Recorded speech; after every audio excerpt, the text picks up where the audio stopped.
сегодня вы будете вести Не, вечер. я молчу. Да, Ира будет иногда какие-нибудь стихи вставлять. Вот.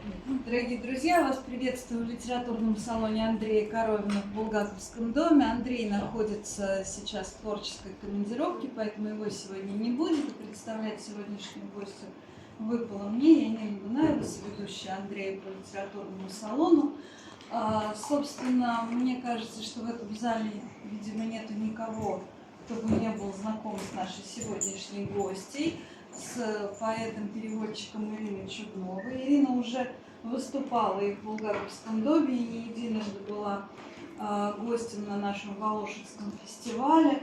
Она делала разного рода программы, в том числе рассказывала про литературный процесс в Китае, так как все вы знаете, она уже более 30 лет живет в Китае.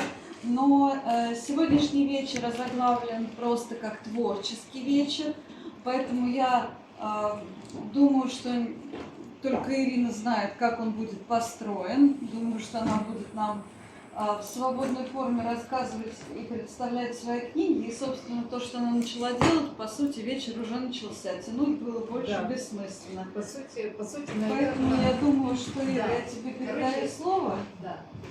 Большое спасибо всем, кто пришел, и надеюсь, еще кто-то подойдет, может быть. Вот, ну давайте я вам прочитаю вот это стихотворение. Оно еще такое в околоплодных водах. Может быть, еще там что-нибудь поменяется. Вот. На вторые сутки сживаешься с квелой осенней мухой в маленькой съемной квартире. На третьих начинаешь искать черно-жужжащую точку глазами и слухом. Перед выездом думаешь, не оставить ли в доме записку. Мол, здесь летает подруга моих легких дней. Она не вредна. Не гоните ее за окном в холода. Малой крошкой сыта и собой особенно не докучает. Но машина уже подошла, и надо бежать скорее. Из распахнутых настежь дверей вылетаешь. И муза у лифта тебя со всех крыльев захлеб догоняет. Это вот то, эта муза, это опечатка, вы же понимаете, да? Это то, что вы написали в такси, да, когда это сюда вот ехали? Да, это вот да. Вот сейчас, него, да? Да, да. Вот у него стоит, у него это самое, ну, то есть как бы вот, у него дата стоит до минут. 19 минут 19 часов 14 минут сегодняшний день. Вот. То есть, понимаете, да, что опечатка это потому что такси трясется, и палец пролетел на соседнюю букву. Но это так здорово получилось, что я так и оставила. Вот. И, как обычно, я тут, значит, у меня что-то не находится тот файл, с которого я планировала вам стихи читать. Наверное, стоит немножко рассказать, ну, как обычно, там вот синолингва, тра-та-та. Вот, значит, я тут расскажу вот про книжку «Ключевые слова Китая». Мне велено про эту книжку всем рассказывать. Это книжка, которую делают все издательства нашего холдинга, у нас их 6. И уже наделали 50 томов. Она двуязычная, вот в данном случае она русско-китайская, но она будет... Сфотографируйте меня кто-нибудь. Вот. Значит, она будет и на русском языке тоже. В общем, сейчас уже 50 томов издано. Это как бы все тут охваченные направления жизни. Вот в данном случае это значит культурный обмен. Вот, и когда потом ее как бы поставишь на полку, ну, там, я не знаю, в какой-нибудь организации, да, вот все 50, я думаю, больше будет, чем 50, вот, наверное, это будет охвачена вся, так сказать, китайская действительность. Вот. А еще, значит, ну, это тоже нашего издательства книжка, я вот тут ездила по приглашению Союза писателей, преподавала молодым поэтам.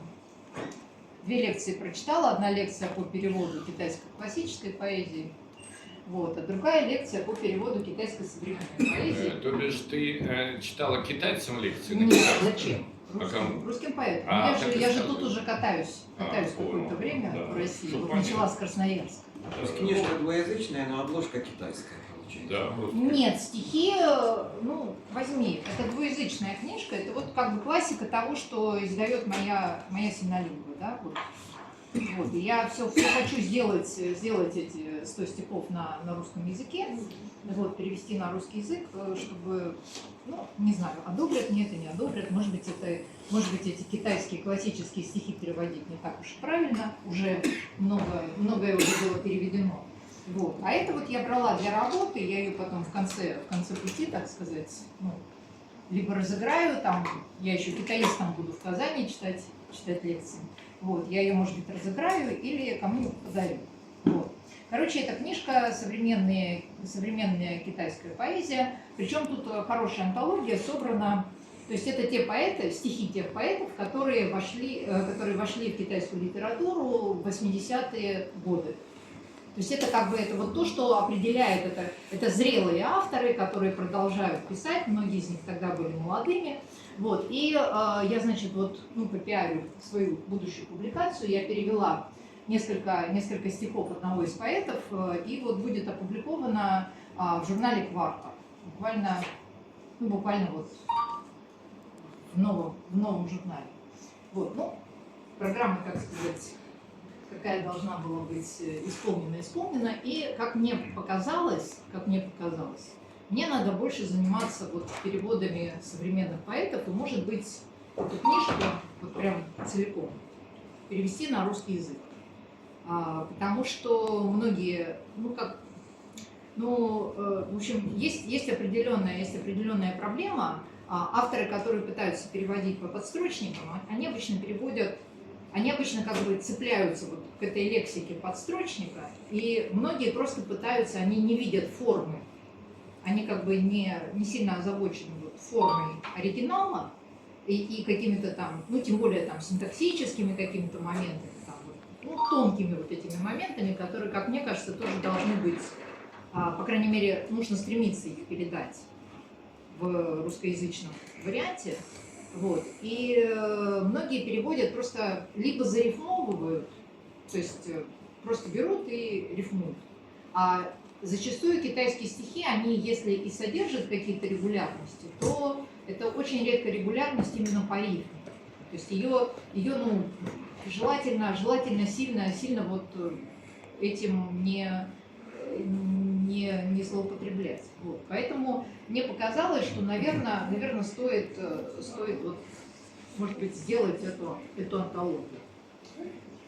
Вот. А дальше, давайте я вам прочитаю. Я, в общем, тут написала, опять же, вот раскручиваемся в обратном направлении. Я написала в России уже в эту поездку. Вообще у меня этот год стихов мало, и многие стихи написаны были именно в России. То есть вот в тот период между прошлой, так сказать, нашей встречей, я уехала в начале марта, и вот этой встречей, наверное, написано меньше, чем я обычно пишу, но год еще не закончился, может быть, меня еще там подогоняют какие-то стихи.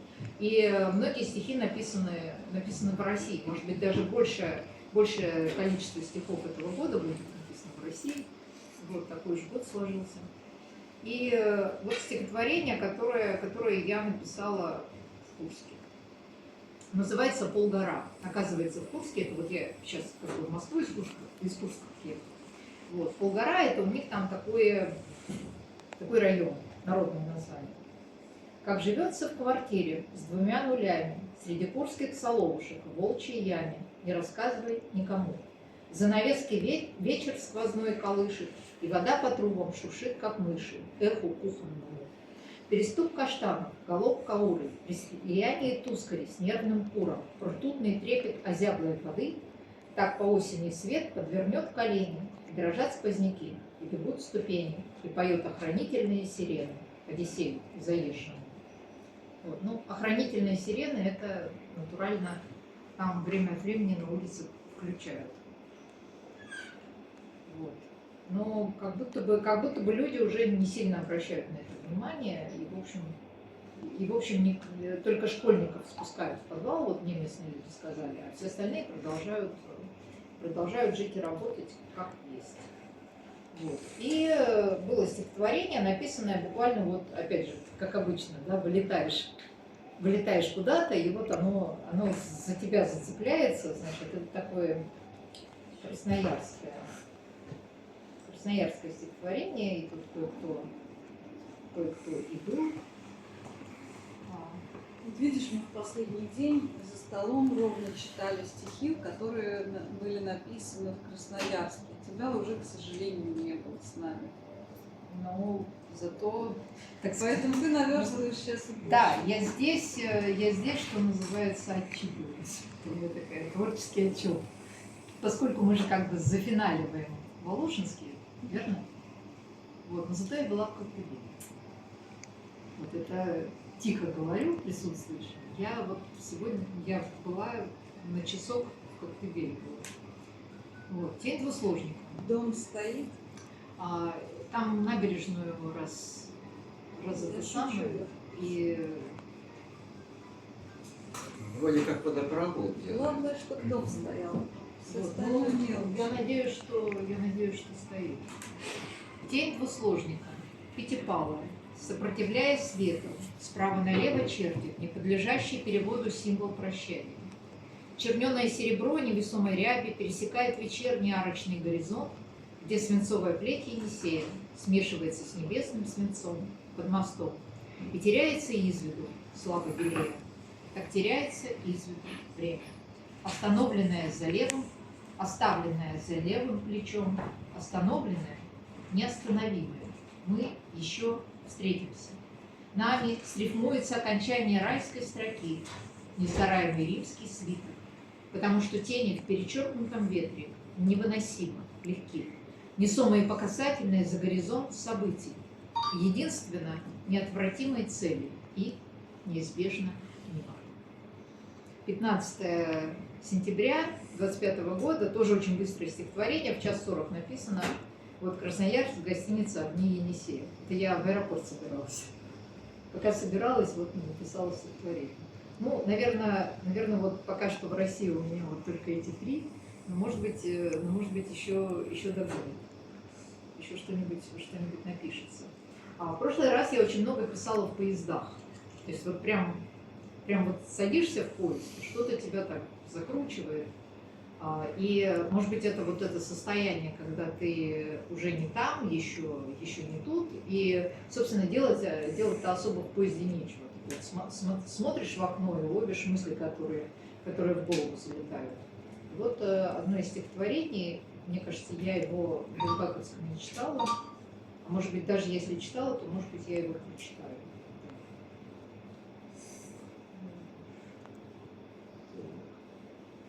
К сожалению, у меня вот тут не открылся файл, который я приготовила для того, чтобы с него читать.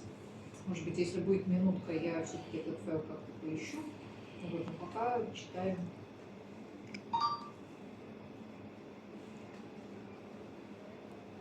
Вот это посмотрим.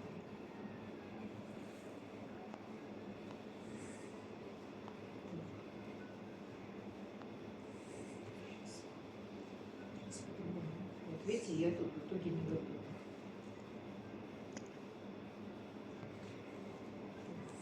И нет ничего. Свет железнодорожный загрязняет ночной пейзаж, подбитый серебром игольчатого света.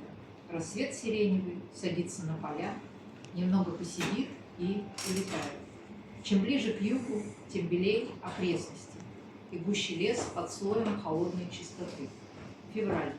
7:37 и -10. Перрон парит, за окнами Воронеж, заснежен, Мандельштамов, чернозем.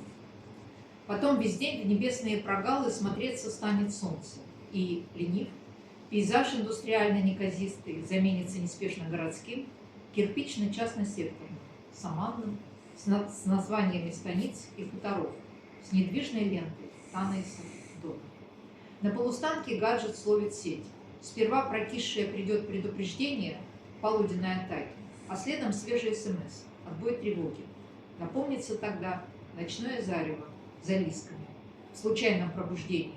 А не проснись, и это пройдет тебя опричь, неузнанная жизнь, которую минует скорый поезд, покуда чист и прям стальной двумерный путь, не загрязняемый ни сбоем расписаний, ни тем, на что смотреть не в силах глаз. 7 февраля 2025 год, поезд Москва и Меретинский город. У меня какое-то большое желание, почему я приехала второй раз в Россию за год. И прошлый приезд была довольно долго, 3 месяца.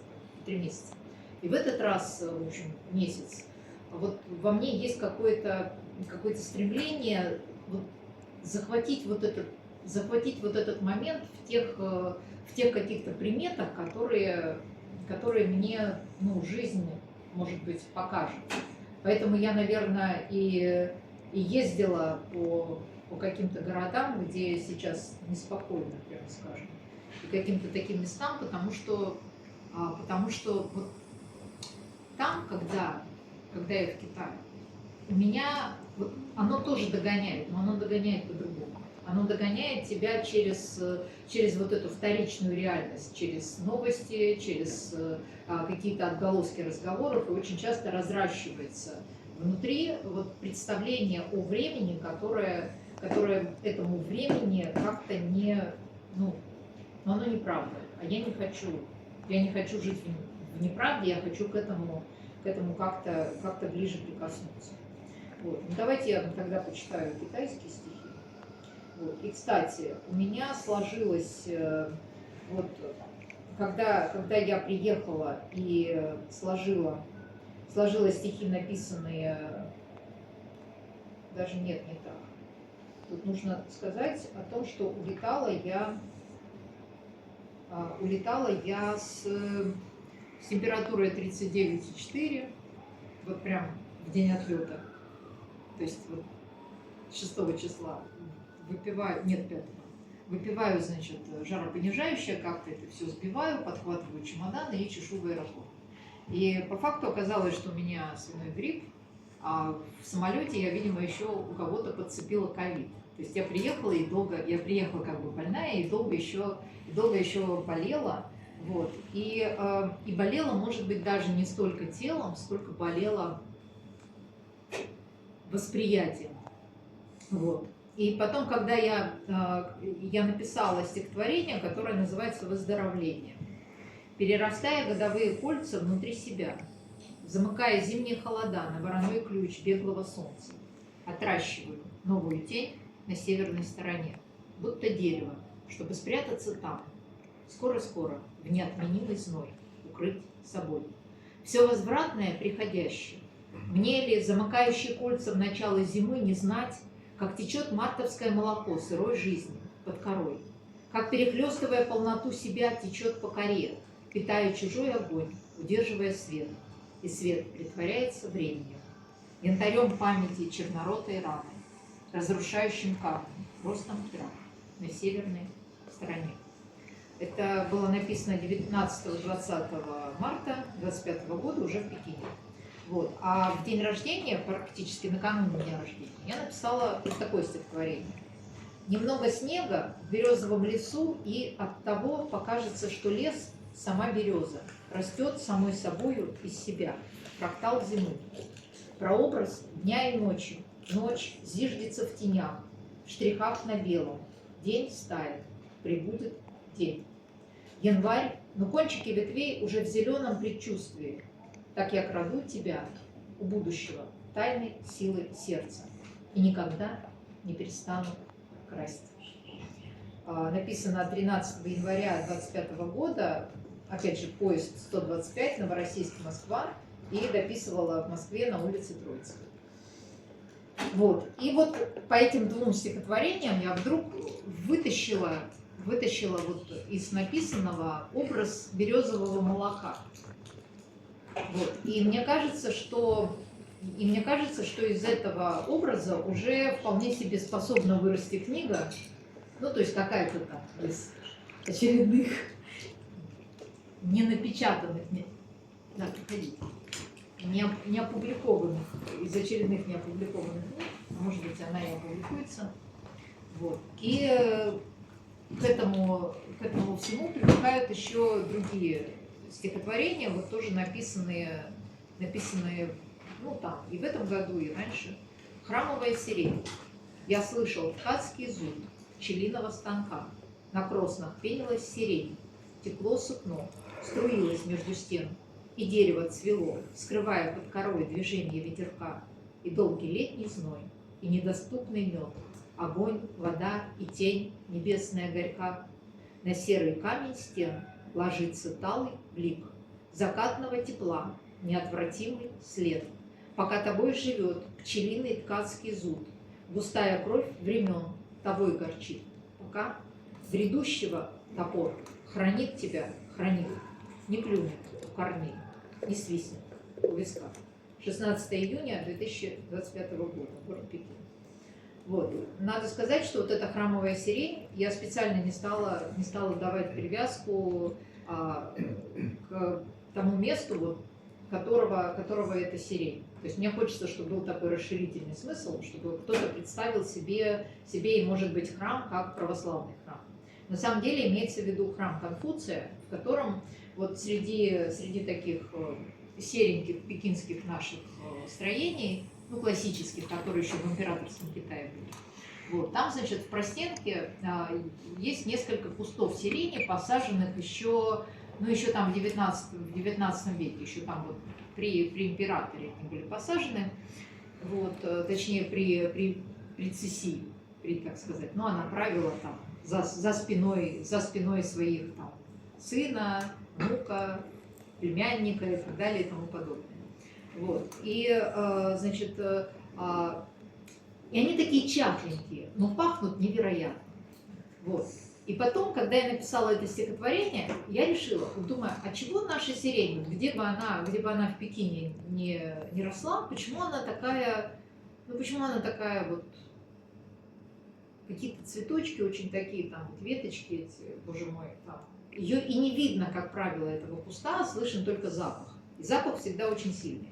И я полезла в интернет выяснять, и оказывается, что это... то есть я-то думала как? Я думала, что, значит, это сирень, которую, может быть, привезли из России, потому что в Харбине очень много сирени.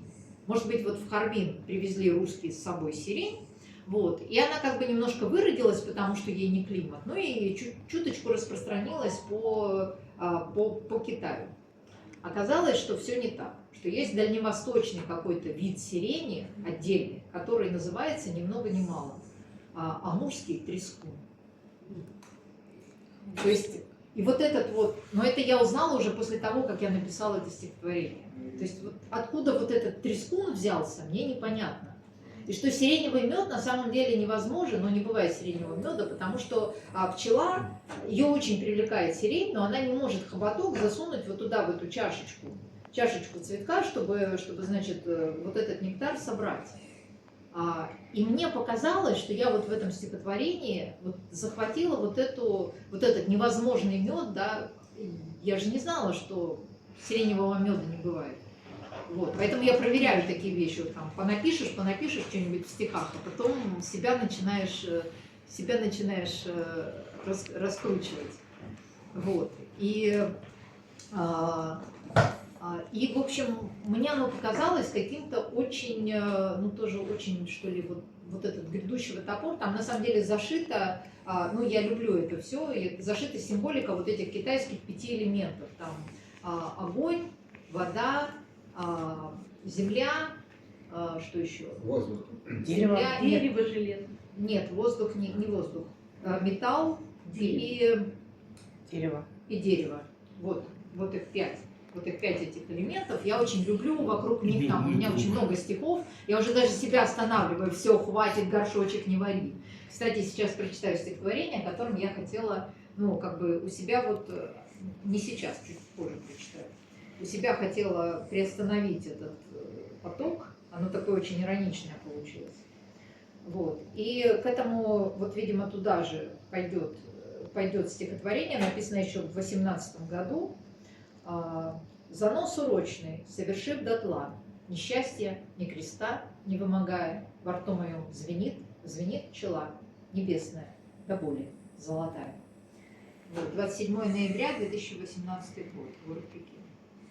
Вот. И, ну, давайте я уж вам почитаю это мое березовое молоко, как оно пока что есть. Вот. И в тот же день, вот, в 16 июня, на самом деле я написала 3 стихотворения, одно из них такое бросовое, ну, как ручку расписывала, вот, а 2 вот эта сирень и следующие, они очень интересные. Называется «7 железных посохов». Не зверь, ожог от сглаза, черный креп, скользнул меж гнутых шпал, припав к земле. Сга глиняного ока, раны мах, горька и одинока боль сама, обрывки тьмы, что мнятся в пустоте, шов прочерка на юной бересте, на розовом, на белом, рыжий мех, совиный хохот на глазах у всех, сталь, рельсы, застарелый криозот. Дорога повезет, коль повезет, и вывезет, и свистнет соловьем. Мы паром под завязку воз набьем, мы зверя приручим и заживем, мы рану обнажим и заживим. Но этот сглаз не обжитой, как дом, но этот срез, курящийся, как дым. Но этой боли рыжий водоем, но глиняный божок невыразим. На розовом, на белом, задарма огонь насытить тьмой, сойти с ума. Сломать скелеты перетлевших трав, шагами невесомыми поправ. В ладье ладони черная вода, в глазах горы небесная гряда, вне времени и места никогда. 16 июня 2025 год, город Пекин. А как называется? Называется «Семь железных посохов». Ну, как бы отсылка к сказке, да, там, съесть, сгрызть 7 железных хлебов, износить 7 железных сапог и стереть 7 железных посохов. И там что-то, ну, что-то произойдет по истечении этого времени.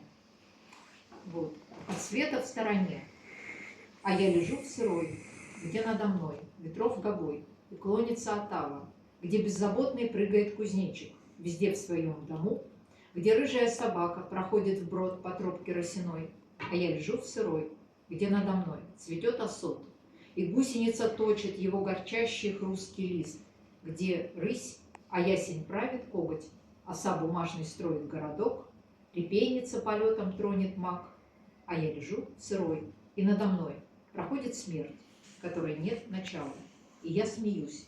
Во сне смеется мальчик, входящий голым в каменную дверь. 19 мая 2025 год. Опять же, город Пекин.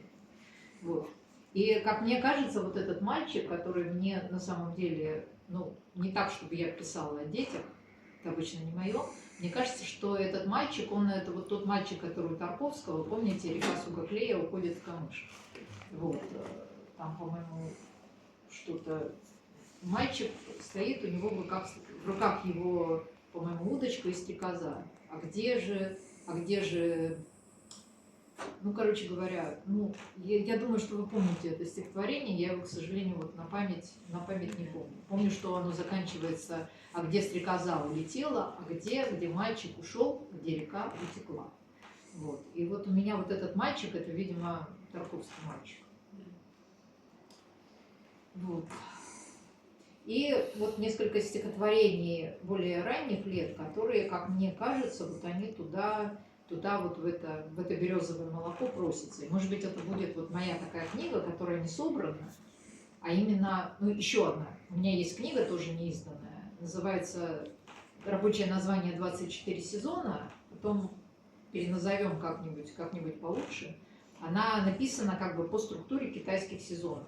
Но я ее 3 года писала, но тоже пока хочу издать именно в двуязычном варианте. И, наверное, вот эта книга, вот, которая по сезонам, она выйдет в Китае вначале, а потом уже в России. А может быть и нет.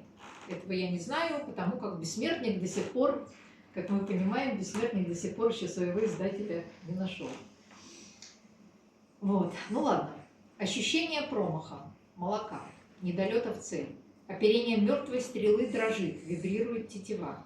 Промотавший годы на горечь трав, подорожных миль. Что тебе слова? Раздвоение сердца набьется в такт, прибавляет ход. Так судьба отнимает болью, дарит огнем. Злого яблочко райский, Адаму, разверстый бок, не добыть живьем.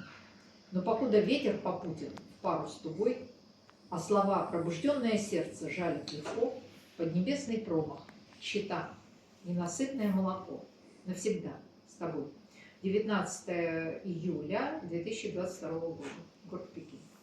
Вот, видите, как вот эти вот образы, они такие, как бы вот пчелы тут, откуда тут вот это пробужденное сердце а слова «пробужденное сердце жалят легко». Но я теперь понимаю, что это вот туда. Это все пчелиные образы, видимо, вот в это молоко просятся. Вот. Потом есть стихотворение, тоже написанное, вот одно из последних, но мне кажется, оно очень тяжелое.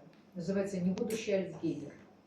Все то, о чем забыть осуждены, сквозь камень прорастает, и над нами высоко в небе облако встает, которое все то, чем мы не стали, все то, чем стать могли, над головой грозит, прорвется, напитает сухую землю память, Кощеева игла в яйце, а утка в зайце.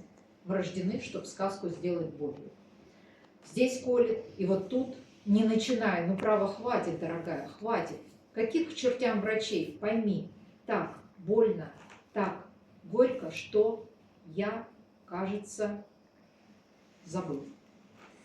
9-23 июля 2025 год, город Пекин, город Тяньзинь.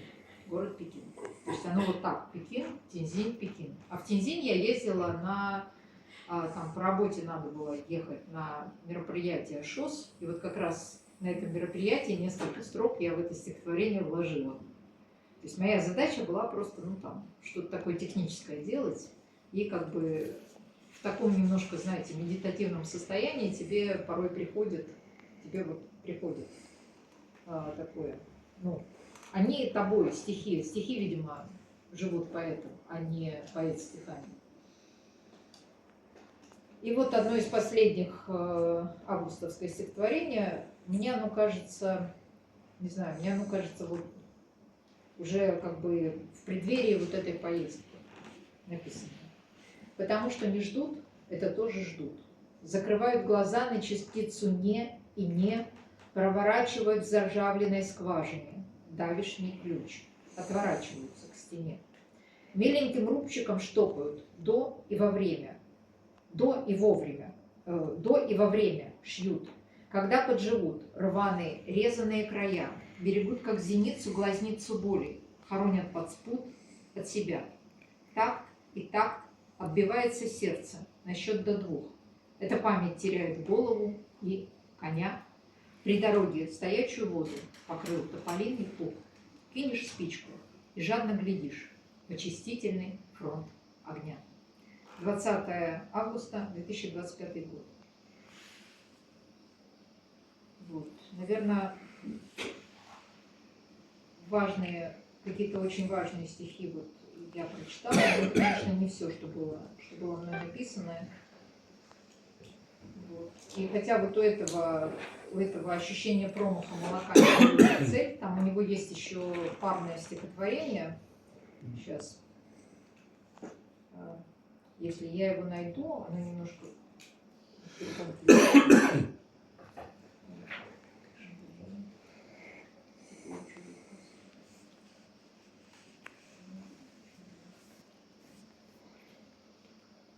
Мне очень неловко, что я вот так, но у меня, к сожалению, видите... Закат тугую тетиву натягивает ос. Стрела пернатая летит в парное молоко, лакает острым языком свой промах, голод твой, и ты не можешь удержать ушной пчелиный зуд. Вообще не хочется смотреть на ветер, на огни, но хочется горбом ловить тепло чужих костров. И все в тебе кричит «прощай», а ты иди, иди. И все в тебе кричит «постой», а ты не здесь уже. 14 января 2022 года, вот тоже быстрое стихотворение, до минут стоит, город Пекин, Лунси, Родзе. Это я, видимо, по улице шла, и вот догнала. Давайте вы меня что-нибудь спросите, а то я как атакующий тетерев. Ирочка, а есть ли критика твоих стихов? А есть ли, так сказать, благородные люди, которые обратили на них внимание и написали какое-нибудь критическое произведение? Это вы с Карпенко договорились, да? Карпенко попросил, Нет, вообще ни слова не чтобы говорили. Юрий Нечипаренко задал этот вопрос. Нет, вот, собственно, нет. человек, который... Может быть, ты дашь слово какому-нибудь критику, а то непонятно, что ты написал, а он нам расскажет. Ну вот Да. Александр Карпенко написал целых 2 статьи про мои стихи, причем тогда, когда, как мне кажется, на них особо, ну, кроме Людмилы Визметиновой, Я тебя, особо... между прочим, чуть ли не первый опубликовал в «Русской жизни». Да, Ты вот, помнишь кстати. подборку? Да, вот, скромно кстати, это было. Юрию Нечипаренко действительно нужно сказать большое спасибо. Мы с ним познакомились, но он, скажем так, там, поюрничал над некоторыми моими текстами, когда мы с ним познакомились. А это был период, дело в том, что я писала стихи, потом у меня случилось в 2004 году, я начала впадать в депрессивные состояния, и стихи ушли. И так продолжалось до 2016 года. Вот в 2016 году стихи как-то вернулись, а в 2017 году мы познакомились вот с Юрием Нечипаренко на Пекинской книжной ярмарке. Вот. И там был какой-то момент, когда я ему там что-то показала вот из написанного как раз до того. Вот. И Юрий посмотрел и сказал, ну вот это все надо вычеркнуть. Мы даже придумали с ним такую книжку, значит, что нужно как бы взять вот это стихотворение, вот, и напечатать на одной странице, а страницу, которая сверху, да, пробить такими окошечками, чтобы вот там остались только те слова, которые, ну это как, знаете, как блэкаут, да, ну в блэкауте там прочитать то, что заблэкаучено нельзя, а вот в этой бы книжке можно было бы прочитать. И тогда вот так открываешь вот эту страничку, видишь в окошечках, что Юрий от этого стихотворения предлагал оставить, а потом переворачиваешь и читаешь стихотворение, как оно есть. Вот. Но это, конечно, будет очень дорогая в производстве книга, потому что пробивать вот эти все окошки, но ее только в Китае сделают, больше не как Кафаката. Да. Вот. Слушай, ну может дадим слово Карпенко, пусть он скажет, Вот. что там. И вот, собственно, нет, подожди, тогда уж я расскажу про то, как... И вот Юрий вернулся, написал большое эссе про Китай, про то, как замечательно он там ездил, с кем знакомился, как мы там чай пили. И прислал мне, говорит, вот не накосячил ли я тут с какими-нибудь китайскими названиями, еще там, может, что-то перепутал. Вот, и мы, ну, переписывались, а потом он мне говорит, а пришли-ка ты мне подборочку своих стихов. Вот я прислала, и он опубликовал в проекте, по-моему, называется «Русская жизнь», «Русская жизнь», обозрение. да. Это вот было в 2017, может быть, в начале 2018 года, потому что они там, ну, пока были отданы редактору, пока они там встали в номер, вот, и прошло некоторое время. Вот. А потом, в 2019 году, случилось следующее. Значит, я приехала в Москву, и как бы были дни Балтии. Это значит, есть такой энтузиаст поэтического, и был большой сетевой конкурс, который назывался, значит, «Чемпионат Балтии» по русской поэзии. Он проводился весной, а осенью был Кубок мира по русской поэзии. Вот такое громкое название. Вот. И там, в общем, участвовали, ну, достаточно интересные авторы, и были достаточно интересные судьи. И вот Александр, по-моему, был... Ты в судьях был? Нет, я просто пришел послушать. Ты просто пришел послушать. Ну и, короче говоря, вот человек, Женя который Орлова, это делает, это Евгений Орлов, который живет в Латвии. Поэтому, собственно говоря, и чемпионат Балтии называлось. Вот. Он устроил в том году, это был 19-й год. Летом, в начале лета 19-го года, там, нет, не в начале лета, в начале августа. Вот, он устроил вот это мероприятие, туда собрались, даже приезжали из других городов авторы. Вот Юлия Долгоновская была, которая в Екатеринбурге живет. Просто чтобы вот в этом подвальчике, вот на такую, ну, на некоторую аудиторию, там людей, которые к этому конкурсу близки, прочитать свои стихи. Ну и я тоже приехала, почитала за себя, почитала за Виталия Мамая, победившего, кстати, тогда же вот в чемпионате Балтии. И Александр меня заметил, подошел. Я, по-моему, даже тебе книжечку подарила, у меня такая была самоиздатовская. Да. Самоиздатовская. Я сделал вид, что она вышла по-настоящему и написал рецензию. Да, вот. И Александр вот тогда написал на меня одну рецензию, а потом через время написал еще одну по стихотворению, которое, по-моему, тебе очень понравилось. Вот это «Вода, замри». Вода, да, еще «Похороните меня в космос» тоже хорошая. Да.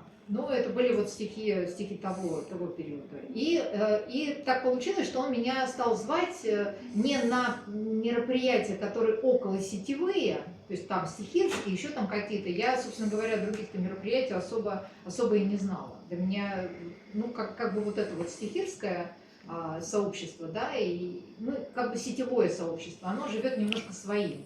И сообщество уже более, что ли, даже не знаю, как сказать. Ну, есть другое сообщество, которое вот этими сетевыми ситуациями, стихами не живет. Вот. И авторы, конечно, есть и там, но вот я не знала, что есть какие-то другие мероприятия. И Александр пригласил меня в подвальчик Нового мира. По-моему, это была презентация книги Маши Ватутиной «Смотровая площадка». И вот на эту презентацию пришла Людмила Визметинова. А я большой поклонник Людмилы Визметиновой по ее там выступлениям на полете разборов, по ее критическим статьям и статьям о литературной жизни. И, короче говоря, вот идет на меня Визметинова живая, а я уже, по-моему, что ли, уходить собралась, или как-то так. Или нет, не уходить собралась, но просто ее увидела. И подскочила к ней. Ой, здравствуйте, Людмила Визметинова, вот вы меня не знаете, я такая Ирина Чуднова, я живу в Китае, тра-та-та, мне очень нравится то, что вы делаете. Ну, в общем, налетела на нее как смерч. Вот. Она, кстати, уходить собиралась. Даже так это заглянула, чуть-чуть посмотрела и пошла на выход. Это три фотографии, видимо, было. Тут-то я ее заметила, да. И она мне говорит, Ирина говорит, я вам подарю свою книгу. Вот эта толстая такая сборник критических статей, где по сути, вот вся фиксация, да, тексты в периодике. Вот. Приходите на такое-то, такое-то мероприятие. Вот. И так вот мы с ней познакомились, подружились, и потом уже как-то ну, до последних ее дней, в общем-то, не расставались, были на постоянной связи. Вот как бы таким вот. И когда начался ковид, Людмила начала меня вот упоминать практически, а все же переместились в Zoom, и мы стали еще чаще встречаться на зумовских чтениях. Вот. И она стала рассказывать, практически я старалась там следить за всеми вот этими зумами, где там, по какой теме. И она практически в каждом зуме упоминала вот Чуднова в Китае и там что-нибудь. А вот Чуднова в Китае и опять что-нибудь. И, видимо, вот каким-то вот таким образом ко мне чуть больше интереса, что ли, как-то взялось. Вот. Ну и я там в 2019 году неплохо выступила в премии 12 у Гриши Плотного. И, ну, короче, таким образом я попала в более другие круги и стала общаться с людьми, которые мне были интересны. Вот, благодаря знакомству с Людмилой Визметиновой. Собственно говоря, вот Александр Бубнов, который меня пригласил в Курск, там был фестиваль «Курский контекст», часть фестиваля которого вот 7 числа, к сожалению, у меня не будет, будут чтения в библиотеке Добролюбова. Вот. Кто уважает интегральный стих Бубнова и, так сказать, «Курский контекст», вы можете туда прийти и стихов почитать. Вот. И вот, ну, короче, вот так я дошла до жизни такой. А потом уже с людьми общаешься, и потихоньку становится интереснее и интереснее. Саш, вот расскажи, пожалуйста, про эти критические статьи. Да, ну еще была «Эмигрантская лира», которая тоже приехала в Пекин. И тоже но это было в 17-м, это было до этого. А я там редактор в «Эмигрантской лире», их тоже пользуюсь иногда служебным положением, чтобы печатать. Я постараюсь найти файл. Хорошо. И что меня поразило у Иры, то, что у нее такая потрясающая сложность. То есть некоторые не умеют писать сложно, поэты, либо пишут так, что их читать не хочется. А у Иры это такая хлебниковская стезя, я бы сказал. И у нее очень интересная, то есть они космогоничны. В них есть оттиск какой-то китайский, то есть иногда читаешь стихотворение, там какая-то есть чисто российская символика, и за ней, если копнуть, еще есть китайская символика, которую я чувствую, но не могу осилить, поскольку не владею китайским языком и не знаю, скажем, про эти 24 сезона, которые присутствуют.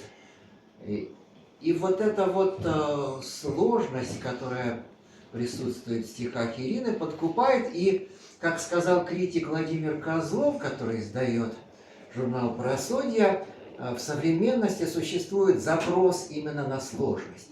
То есть уже настолько надоели вот эти вот перепевы Серебряного века, перепевы Золотого века, что особенно в поэтических конкурсах хочется чего-нибудь новенькое. И вот это вот новенькое, непрочитанное есть, мне кажется, в стихах Ирины и даже вот в тех свежих, которые мы сегодня услышали.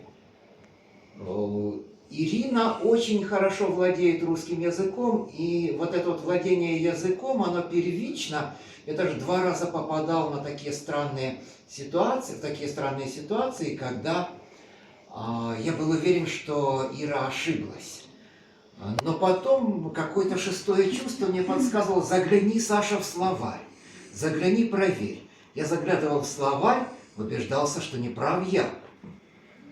А Ира права. Потом она еще, сейчас меньше может быть, но раньше делала какие-то такие вот удивительные эскапады, когда даже слова стоят в неправильных падежах. Но вот это вот неправильные падежи, они работают почему-то на стихотворение. Это можно сравнить, вот как Пушкин писал: «И плюет на алтаре, где твой огонь горит», в своем сонете поэту. То есть попробуйте заменить «плюет» на «плюет», и вы почувствуете, что стихотворение не работает, разрушается. Вот и там мутирует «ласточка» к советам, и еще какие-то есть такие экспериментальные. То есть, по большому счету, Ирина экспериментатор в русском языке, и это вот, я так понимаю, основная твоя ипостась, да? Ну нет, наверное. Дело в том, что, ну то есть я это я это не осмысляю как Получается эксперимент, само собой. а я это не так. Я это осмысляю как раздвижение границ языка, как то, что поэзия должна попытаться. Ну, собственно говоря, многие, мне кажется, наши классики, в общем, тоже, может быть, они умом, разумом не осознавали, вот как бы не формулировали это, да, но подспудно они это пытались. Ведь смотрите, очень много слов, оказывается, вот слово, по-моему, мрак, или какое-то слово Тютчев, то ли Тютчев, то ли Фет. Вот потому что у Тютчева было много вот этих стихотворений, мрак там. Ночь в основном. Да. Вот. День-ночь, антиномия, и ночи больше, и чем... оказывается, этого слова до него, оно не было употребимо. То есть оно такой оказионализм, да, который потом вошел в язык. Там слово «летчик» считается, что его придумал Хлебников, по-моему, или Крученых. Вот кто-то, не то Хлебников, не то Крученых. Но, может быть, это было не так, потому что я читала много разных исследований на эту тему, но в конце концов он его употребил к месту, скажем так. То есть был вот авиатор, а потом вот появилось вот это русское слово «летчик», и оно прижилось. Кроме китайского пласта у Ирины много еще южнорусского говора, и он тоже активно встречается в стихах. Ну, сегодня не было, но... Ну, я могу прочитать. Давайте. Есть такая, ну, да, я думаю, что достаточно с меня. Так нет, почему продолжай, если есть. Я уже как бы себе там пальцы загибаю. Вот это прочесть, это прочесть. Да, нет, я думаю, что сейчас дадим слово поэзии. Вот. Ну, Это будет правильно. я очень благодарна Александру, потому что каждый раз, когда тебя понимают, вот особенно когда тебя понимают критики, вот, как мне кажется, ты начинаешь вот ощущать вот это, что я на правильном шагу, я могу на правильном ходу, там, на правильном пути, я могу делать то, что я могу продолжать делать то, что я делаю. Потому что критическая, которая, ну, именно вот ругательные критики, я тоже с удовольствием прислушиваюсь, на самом деле, потому что иногда там бывают какие-то вещи, ну, короче говоря, вообще интересен вот этот внешний взгляд, да, потому что я живу где-то фиг пойми где, и моя какая-то языковая реальность, она не такая, как у вас. То есть у меня очень много вот письменного, ну, естественно, там большая часть того, что я в русском языке воспринимаю, я воспринимаю письменно. Ирочка, я, к сожалению, да, должен поправить. Мы в 2018 году познакомились. Я сейчас посмотрел историю мейлов наших. Да? Первый мейл 18. Ага. Ну, Все, вот, всего доброго. До свидания. вот, значит, я ошиблась. Да, вот это в этом. Да, это я в 16 году немного вот перепуталась у меня эти выставки, ярмарки. Так, давайте я вам прочитаю там, где сдвиги.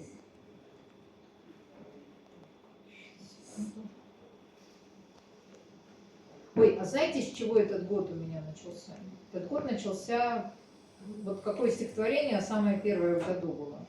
Вот, и тут я уже поняла, что это, это неспроста. Оно было написано вот в Ростове-на-Дону, как раз в моем, так сказать, родовом доме. Называется «По Гоголю». За стеной, обшитой вагонкой мансарды, за крышами сходящих в балку домов, за водостоком гремучки, за железнодорожными путями, пахнущими криозотом и напряженным семафорным гулом, дышит полнолунное русло Дона. Серебрятся заречные газгольдеры, горят ненужные в эту ночь фонари, зелена рождественская травка. Близко жемчужное небо, и даже собаки смиренно молчат. А через час туман.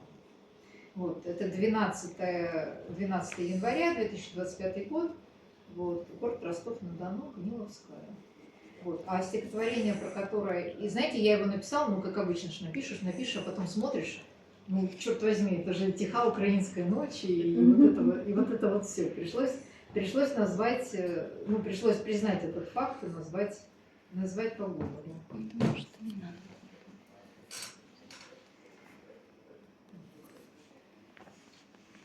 Ничего толком не найдешь, все неправильно.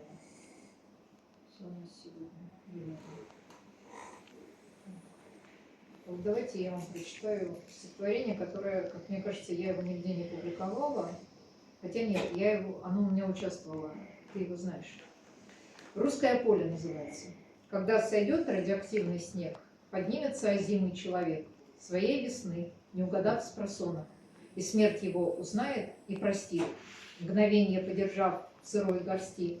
Иди, иди, потерянный ребенок, ищи свищи, где брат твой яровой, что колосился за почай рекой, огнем и ржой железное поцелован, пусть встанет, словно лист перед травой, над обнаженной матерью золой, не молвли искупительного слова, неисчислимы смерти закрома, на 1000 верст, кромешная зима, воронье воздаяние и расплата, но кровь живая вспарывает лед, над каждой головой серп взойдет, не различая ни отца, ни брата. Это, по-моему, сейчас уже я потеряла это место. Это 23-й год. Ноябрь 23-го года, написано в Китае.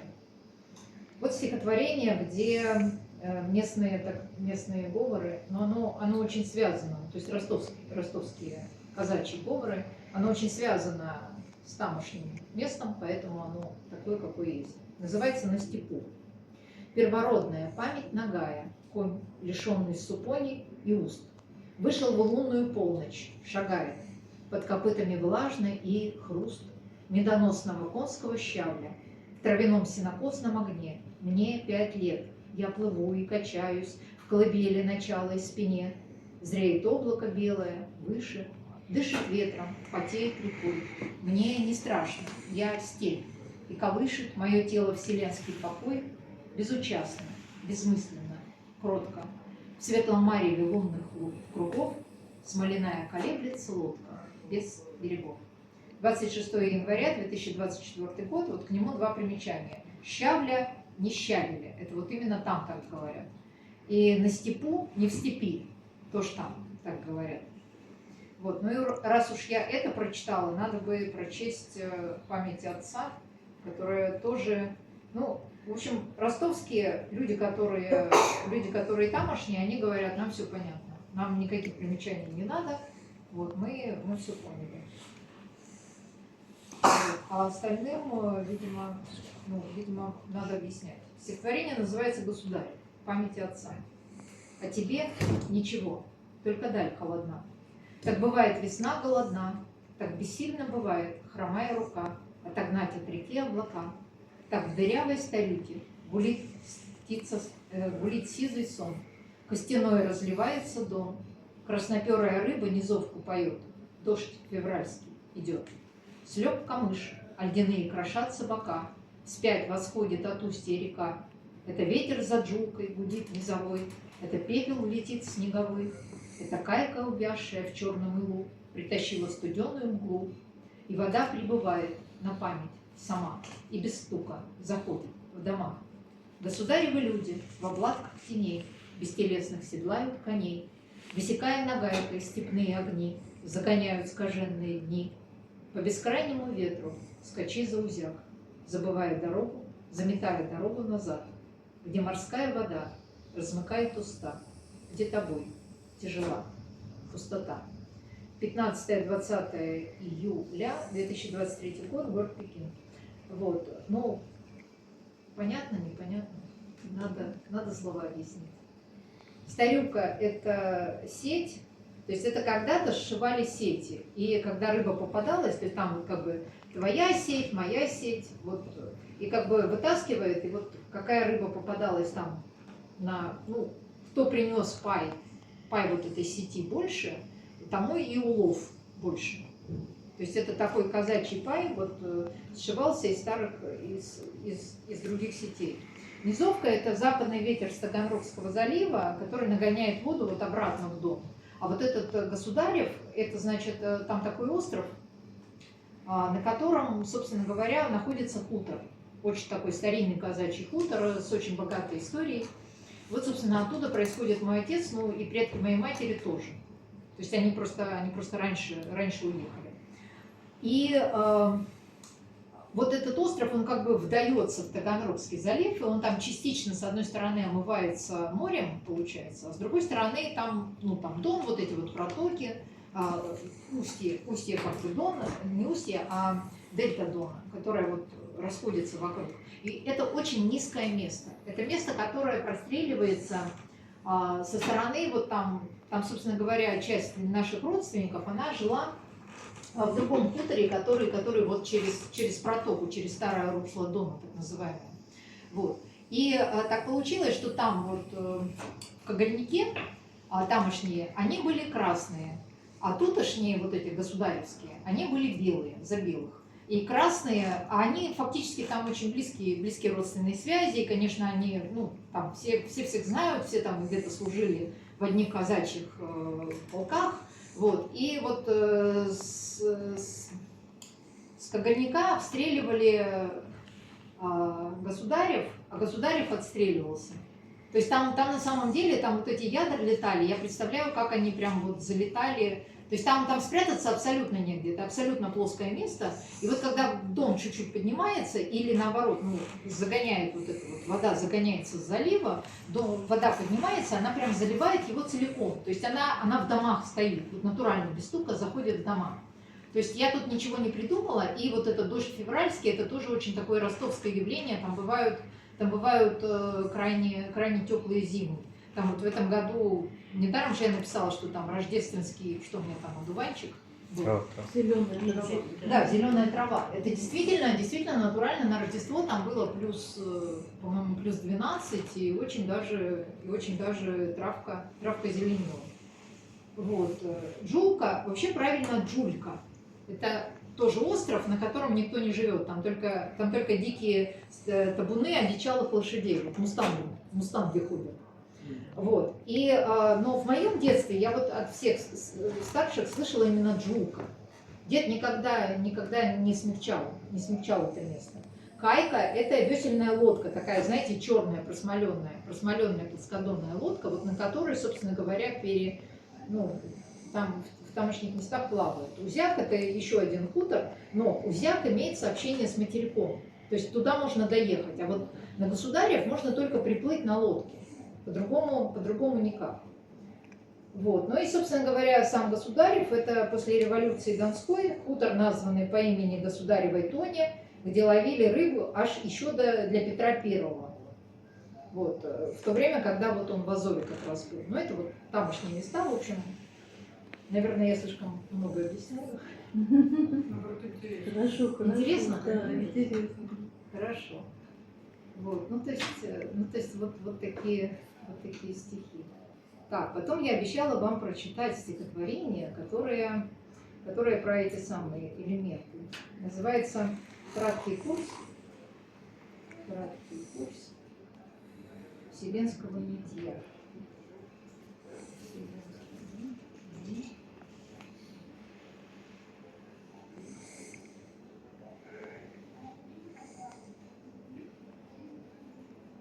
Вот, перемены. Краткий курс вселенского нытья. Часть первая. Руда сетует. Нет сияния доблести на мне. Как бы мне во славу по миру погулять? Меч сетует. Как бы мне себя придержать, алой крови не пить?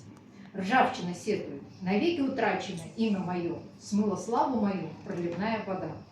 Часть вторая. Лед сетует. Я бездвижнее камня. Все живое меня бежит. Вода сетует. Тесно мне от себя самой. Давят плоть мою берега. Пар сетует. Жарко мне, душно мне, бестелесно мне. Часть третья. Лава сетует. Не удержу гнева в себе, до чего не коснусь, ничему не жить. Костер сетует. Только и дров у меня, что до утра, как в голоде белый день перемочь. Зола сетует. Где рыжие вихры мои? Резкий ветер разметал по округе мою седину. Часть четвертая. Дуб сетует. Мало места здесь, глубоко до воды. Тощая земля у корней. Бревно сетует. Распилят ли на дрова, исколют гвоздями, в бумагу ли превратят, бросят ли так догнивать. Плуг сетует. По колено в землю вбит. А что видел, кроме бескрайних полей до воловьего хвоста? Чем награжден за упорство свое? Часть пятая. Почва сетует. Спашут, зальют водой, засеют зерно, прикажут роди. Лоном и тем не вольна. Гора сетует. Огонь распирает меня изнутри. Крошат снаружи мороз и вода. Не дорасти мне до неба, не устоять мне под небом. Пыль сетует. Перед миром ничтожна я, всеми поругаема. Кому глаза ослеплю, кому дыхание пресеку, кому одежды оскверню. Ничего постоянного нет. Ни поверх меня, ни подо мной. Обратиться бы мне в руду. 13 июля 2023 года, город Пекин. Короче говоря, я написала какое-то количество вот этих вот стихов, где там все время вот эти элементы как-то между собой взаимодействовали. И поняла, что уже невозможно. Более того, они все получаются белым пятистопным ямбом. И уже мне самой неловко, думаю, сколько можно? Вот. И решила, что все, я доведу эту ситуацию до какой-то крайней точки, чтобы уже, так сказать, на ней, хотя бы какое-то время вот не писать. И вот написала вот это стихотворение, и действительно до храмовой сирени у меня опять вот эти элементы между собой, слава богу, как-то не взаимодействовали. Хотя, наверное, все-таки где-то прорывалось, не без того. Вот знаете, несколько стихов 23-го года, вот тот же Государев, я его читала как раз вот в 23-м году, вот именно здесь, в Булгаковском месте, вот сидя, скорее всего, даже на этом же стуле, я прям, знаете, у меня такое совмещение происходит, да, когда ты что-то делаешь через время в том же самом месте, ты как бы со своей тенью совпадаешь. Вот. Чего почитать? Китайского, не китайского? Ой, а можно про Москву, когда вы там ночью шли? Потом мы долго шли ночной Москвой, да? Это значит стихотворение, которое было написано, вот так же я попаратировала на самой себе, и тут некоторые присутствуют, так сказать, свидетели, соглядатые, соучастники этого всего. Оно посвящается Денису Николаеву и, собственно говоря, вот Леониду Кунину. Суггестивное. Потом мы долго шли ночной Москвой. Мелькали странным буквы на фасадах. Да что я вру, на каждом латинском слове «пицца» мерещился прямой телесный низ. Январь сменяла мокрая суббота. Неотвратимо с каждым шагом нарастала, наклонная, как вертолет Катюбы, прямая, словно приговский концерт.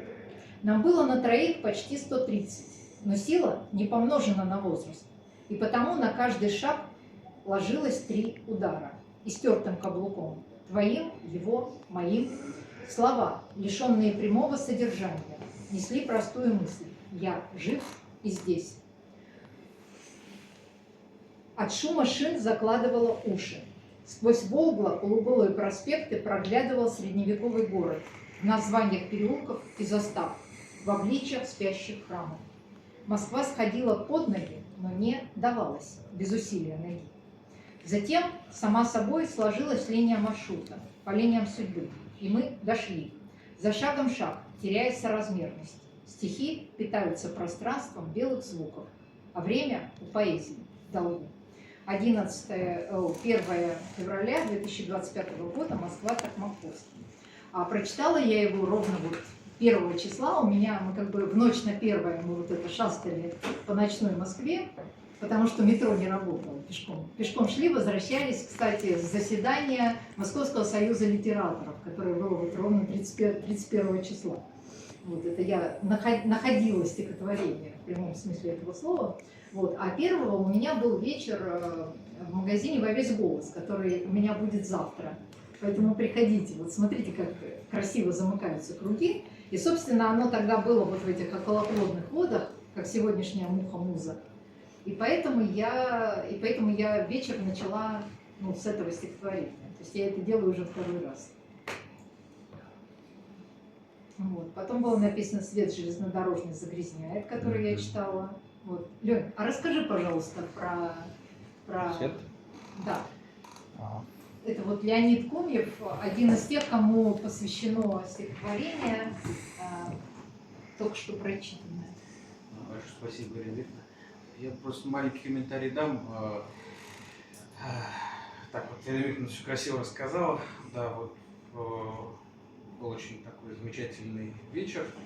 И мы втроем сидели, говорили, потом пошли пешком. Вот, и было, я помню, так еще прохладно, холодно. А мы еще засиделись, надо сказать, в шоколаднице. Там еще Ну, это, да, Арбатской. весь, так сказать, вайб Да. позднего вечера, писательского заседания, там чтение стихов. Вот. Да, да. И вот еще я помню, как мы ходили перед самой стеной Кремлевской, перед тем, как сесть в шоколадницу, я помню, ходили вдоль Кремлевской стены, мне почему-то момент. Вот. Я хотел рассказать еще про стихотворение вот, «Загрязняет». Да, свет железнодорожный загрязняет. Я его даже исполнил чемпионат поэзии имени Маяковского, есть в библиотеке поэзии. Я вот участвовал в прошлом году. И нужно продекламировать стихотворение, которое вот, больше всего понравилось. Ну, какое-то. Да, какое-то одно. Вот, и я вот прочитал как раз про свет, и на середине забыл.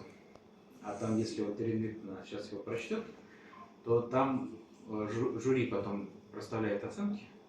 Ну, там, кому что понравилось, кому что не понравилось. Говорят, многозначительно молчал. Значит, попал, да и вот... А надо сказать, что Леня мне рассказывал, говорит, я, говорит, читаю и забыл. А там, вот помните вот это место? Я его, кстати, уже прочитала. Там есть такое на перекрестке гаджет, на полустанке гаджет словит сеть. Сперва прокисшее придет предупреждение полуденной атаки, а следом свежий смс, отбой тревоги. И вот в этом месте он запнулся и вынул, значит, из кармана телефон, чтобы подглядеть, что же там. И оказалось, оно очень, вот как будто значит, да, вот гаджет словит сеть, вот он словил, вот пришло, значит, предупреждение. То есть получилось очень артистично. Прошло, я так понимаю, да, следующий, ну, вот они сказали, следующий тур прошел. Да. Там вот сказали, да, вот не разобрали все-таки, забыл он или так вот планировал. Многозначительно молчал. Поэтому, да. И очень мне это стихотворение до сих пор нравится. Вот, И, кстати, к вопросу о критике. Вот Леня мне, значит, Леонид там мне сказал, что какое там тебе стихотворение понравилось? Не стихотворение, а место. Там, значит, пейзаж индустриально-неказистый заменится неспешно городским, кирпично-частно-секторным саманным. Вот это. Что у тебя там? Какое тебе слово не нравится? Там индустриальным, кажется, вот. Большое. Индустриально-неказистый. Неказистый. Да. Вот, Леня все-таки уважает. Он уважает старую архитектуру, там советские какие-то какие-то артефакты. Вот, и поэтому вот эта вот индустриализация для него все-таки с неказистостью не может быть соединена. Может быть, оно так наоборот хорошо выстреливает здесь. А я хотел, значит, сказать, да, что 2 числа будет в магазине. Это завтра. Да, где я там вот помогаю. Это на Трубной. Трубная На Трубной 21. 21. Магазин во весь голос. Вот, тоже будет интересно. А я хотел вас попросить почитать про, если еще не читали, если бы она молчала. Кричала. Вот если бы она Правильно, кричала. правильно. Как мне нравится, когда присутствующие заказывают стихи, которые им почитать. Так, если бы она кричала.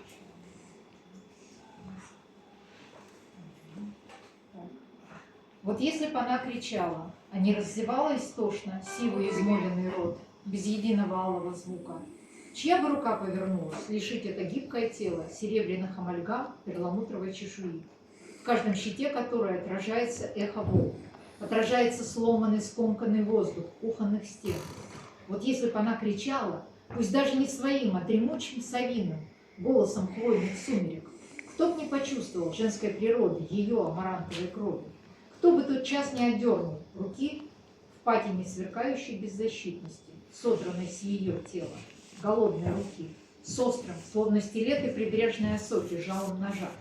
Женщина-рыба на разделочной платье, женщина-палач, умывающая склизкие руки, чья кровь холоднее. 21-22 апреля 2025 год на пасхальной неделе. Город Пекин. Да, это стихотворение я показал своей подруге, которая филолог, синтаксист. И она придумала такой термин «синтаксический саспенс». Вот, что это вот такой сложный синтаксис. Кстати, это то, о чем говорил Александр, да, где у меня там всякие вот эти вот падежи не совсем правильные. Это как работа вот на синтаксисе с расширением пространства. Но, кстати, я вам от «Березового молока» не прочитала одно стихотворение. Я его считаю одним из главных написанных в этом году. И давайте я вам его прочту.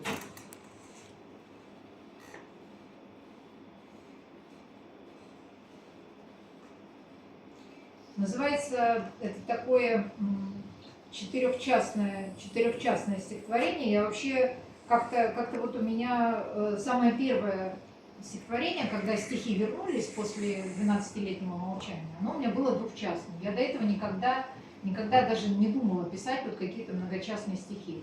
Потом у меня появились трехчастные, потом четырехчастные. Нет, потом появилась пятичастная, вот это вот, которая краткий курс вселенского нытья. Вот. Потом после него появилось несколько четырехчастных стихотворений. Вот одно из них называется «Иже истягну ум крепостью своей». Это цитата из слова о полку Ивлеву. Часть первая. «Молочные чернила обогрив, не защитив собой ни пришлых, ни своих, дегтярной девкой корчится береза в огне подслеповатом, неживом, не различающим отживших и грядущих». Часть вторая. Лисицы лают на багряные щиты, на Игоревы рати, но отчая земля далеко за холмом. Горит огонь, пока огню есть форма, горит зенит, пока в закате солнце не пресечет вороний горизонт и не накличет тьмы орлиный клюкот, покуда жабий камень дневной луны не застит ясный диск на третий день пути, пока живые живы и можно повернуть коней, меча не обнажив и славу не снискав. Часть третья. Вода нагая, плещется у ног, хотел испить, стальным шеломом черпает. На гордой выи носи ошейник полоненного, пока тебя не вымолят на городском забрали. Земля сырая скорбно принимает себя, нашедших горестный приют.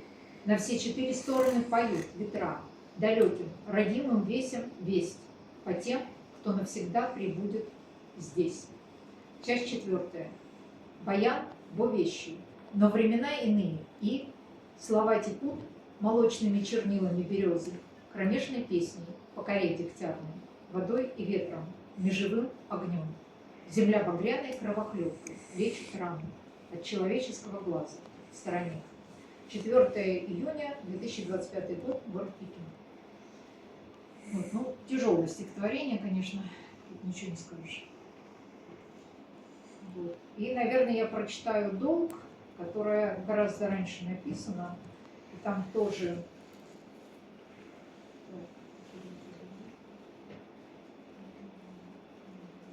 Я просто своей памяти не доверяю, я их многие знаю наизусть, но, скорее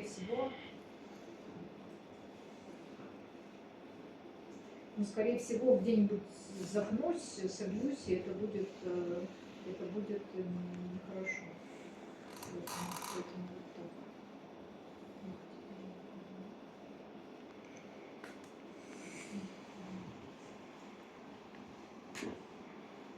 Так, это надо же. Ну давайте, это в другом у меня файле. Ну, давайте я вам тогда прочитаю вот то, которое сейчас открылось. Это, значит, текст называется 19 и 21. Когда меня писала нейросеть на самой лучшей рисовой бумаге. Зима сигнальные раскрашивала флаги, торжественная голодала смерть, сравнимый, нехраним, не погрешим. Молочными устами мы соль земли и философский камень, горчащий дым Отечества един. Зима зала, в акулу мучит сон, как черт ворует гоголевский месяц. Но даже черт под Рождество спасен и весел. Когда мой сервер пережжет ресурс и высадит кремневую заплатку, я познаю медно-алый вкус, да цифровой, несладкий. Взойдет неотвратимая светла, звезда над Вифлеемской колыбелью. Метель на утро, горизонт разбелит, и день сгорит по-мандельштамовски, дотла. 6-7 января 2023 год. Город Пекин. Вот. Так, теперь, значит, нужно найти вот это стихотворение «Долг».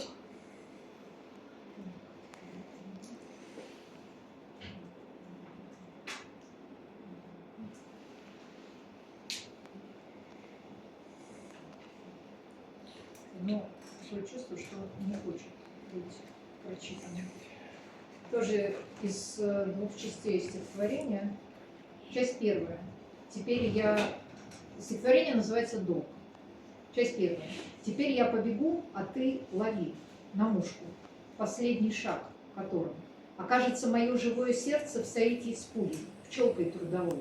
Пускай ее полет самой собой над наливной травой меня догонит и соберет кромешных взяток мгновение оплавленного солнцем. Судьба ведет рукой, руком и волей. Судьба людских не рассуждает дел.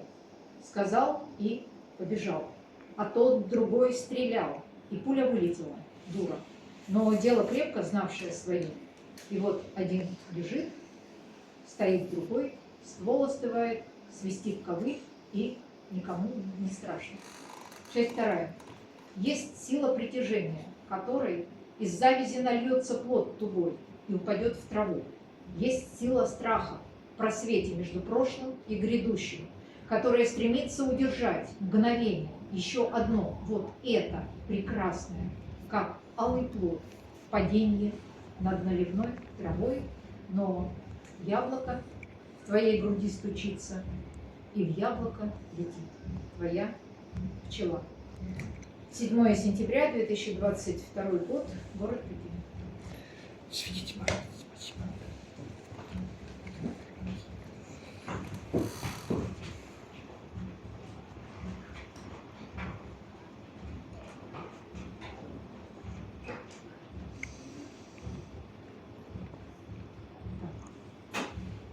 1913. Это уже стихотворение, написанное в 1924 году, и мне оно кажется едва ли не самым важным за 1924 год. Здесь я его точно прочитала. Гнедов свет Василиск сочиняет поэму конца. Каплей пота сбегает дорожка мигрени с его лица. И грассирует мысль, не дается, что по древу мысль. Утекает лжеца. Он 3 ночи не ел, не имел ни гроша 3 дня. Он стирает зубную эмаль, беспредметная, мучит меня. Я не знаю сказать, полончается, без вестя. Беспредельная жжется в гортани, отыскивает предел. Ты себя изнурил, ты ни крошки 3 дня не ел, ты провидел сквозь стену. Ты смерти искусству хотел. Что ж, ты смел. От соседей несет керосин, воняет одеколон. Нестерпимо стучит злое сердце со всех 9 сторон. Так, недолго до крышки дубовой и до похорон. Он глотает водицы студеной и видит покатый перрон. Эшелоны на запад, а ниже затем на восток. Баррикады октябрьской грязцой изничтожен февральский цветок. И жена, и расстрельная тройка уводит ее в закуток. Бесконечное множество слов. Днепрогэс, ВВС, леспромхоз. Вожделенное завтра, дни полные крови и слез. Он не верит глазам. Нет, не может быть это всерьез. Что-то странное в полночь выходит из-под руки. Он хватает, решительно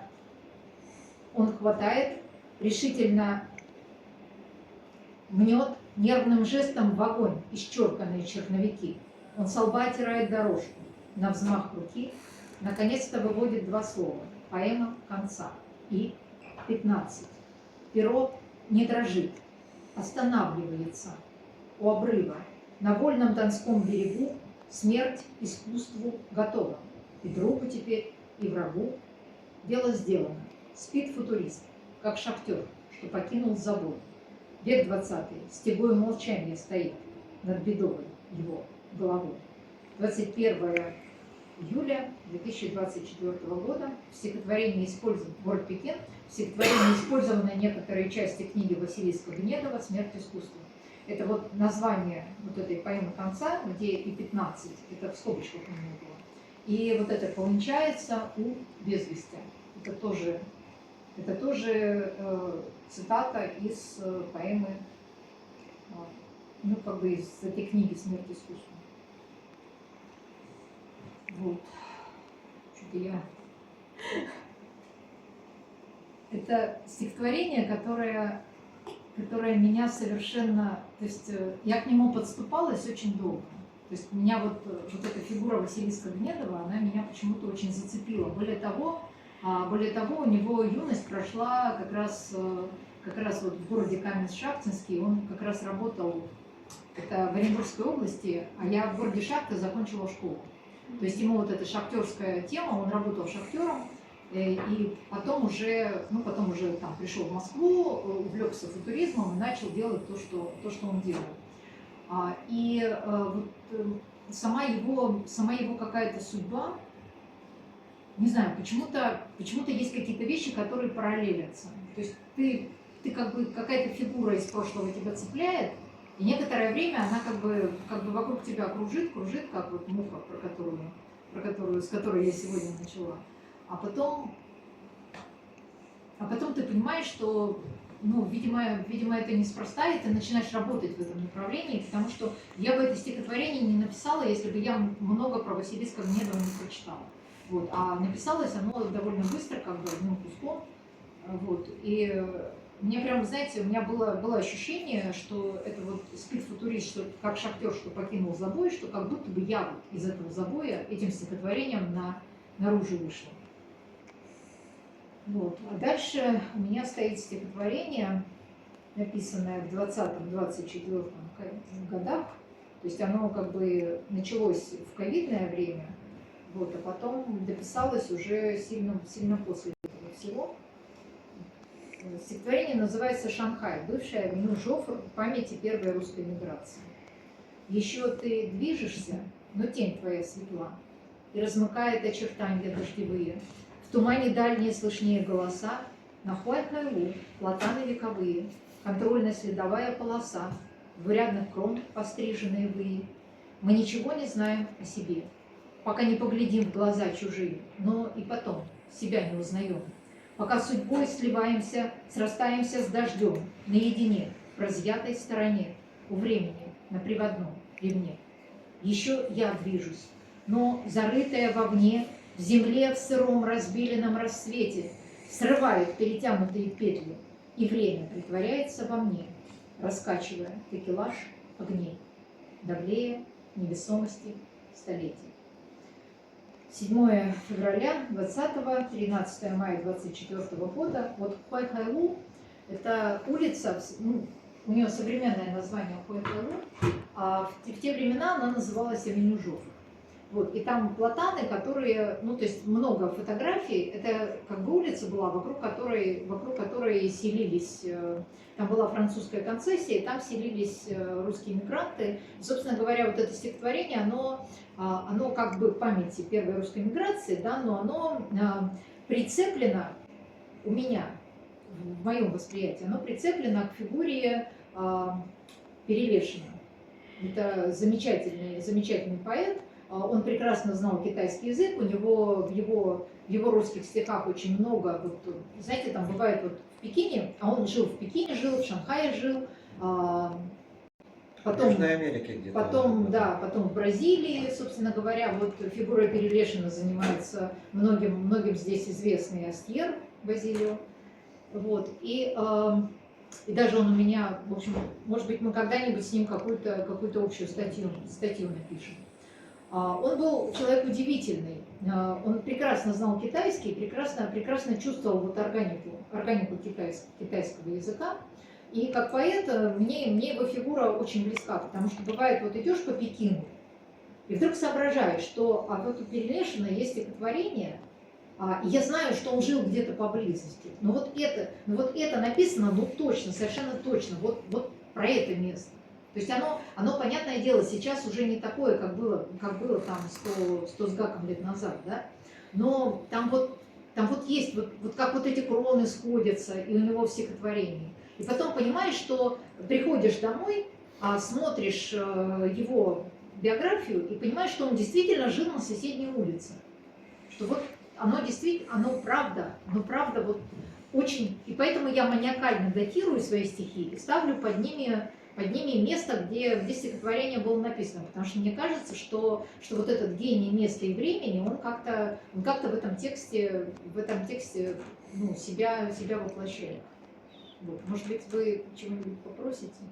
Да, можно я попрошу? Оно, правда, не из линейки вот таких умных, серьезных стихов. Очень приятное, очень красивое лирическое стихотворение. По-моему, когда вы вернулись с Юлией Долгоновской, где-то в Красноярском крае были Енисей. Нет, в Красноярском крае я вот была единственный раз. Это я, наверное, откуда-то. А про что там? Там очень красивая пейзажная лирика зимняя. Для конкурса было танцы написано. Ну, в смысле, в этот период. Если сейчас найду в сети, я его... Вот. А давайте я другое прочту, которое Юлии посвящено, и которое я не публиковала и не читала. Так, оно называется... Сейчас, секунду.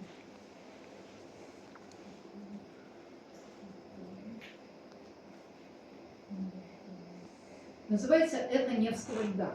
Написано в Пекине, но поскольку Юля в этот момент была в Санкт-Петербурге, вот оно как-то прицепилось. Не то чтобы конец, скорее так. Забытое начало, летный вечер, и в воздухе дрожащем тлеет знак евангельской обетованной речи. Из нас никто, сейчас и никогда, ни шепотом, ни беглым жестом тени не избежит возвратного стыда. Стыд — ломкий лист, гербарий совпадений, пустая чаша горькая до дна, чужих домов, случайные ступени и раковин ушных, сквозные «да». Теперь, когда колодец утлых стен по крыше полон наводнением слова, утком ветров пронизана основа, и ткань нерасторжима насовсем. Тяни ее, тяни подолевой, чтобы выбраться из ямы долговой. 4-7 июля 2025 года, в дни петербургского наводнения и авиаколлапса. Город Пекин, Мунзы. И нашла. Называется «Созерцание белокорой сосны в году». Да, поняла. Это в Пекине написано, Юля ко мне приезжает. Так, ну, с точностью наоборот. Да, тут у нас наоборот получилось.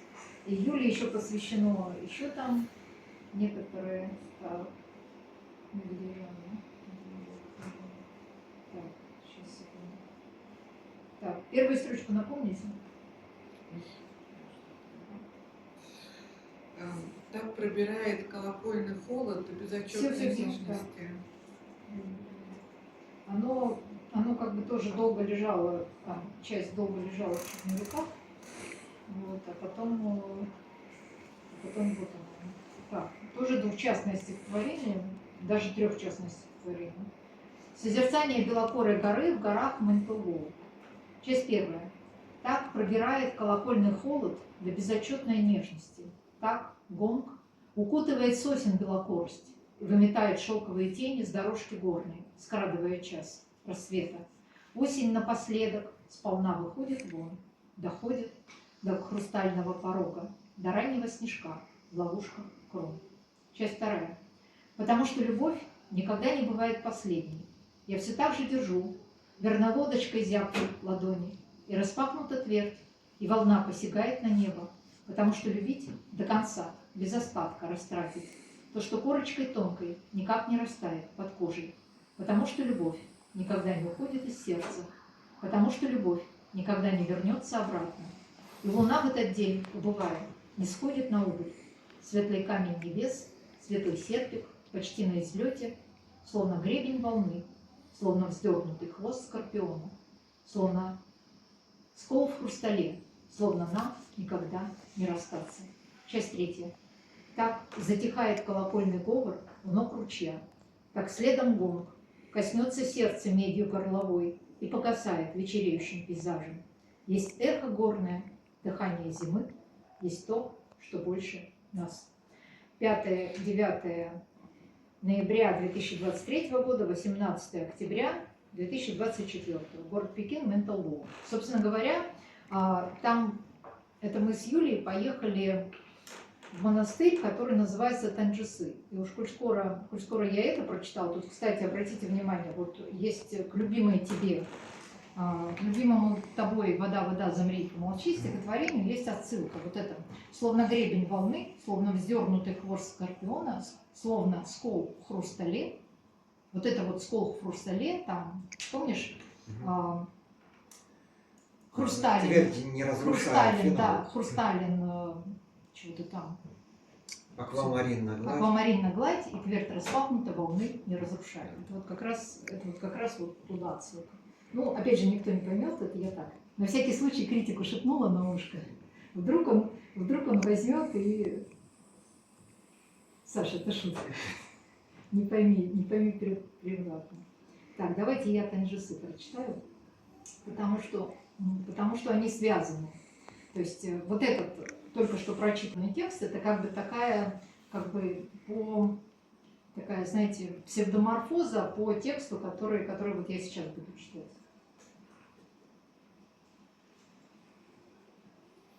Танджысы.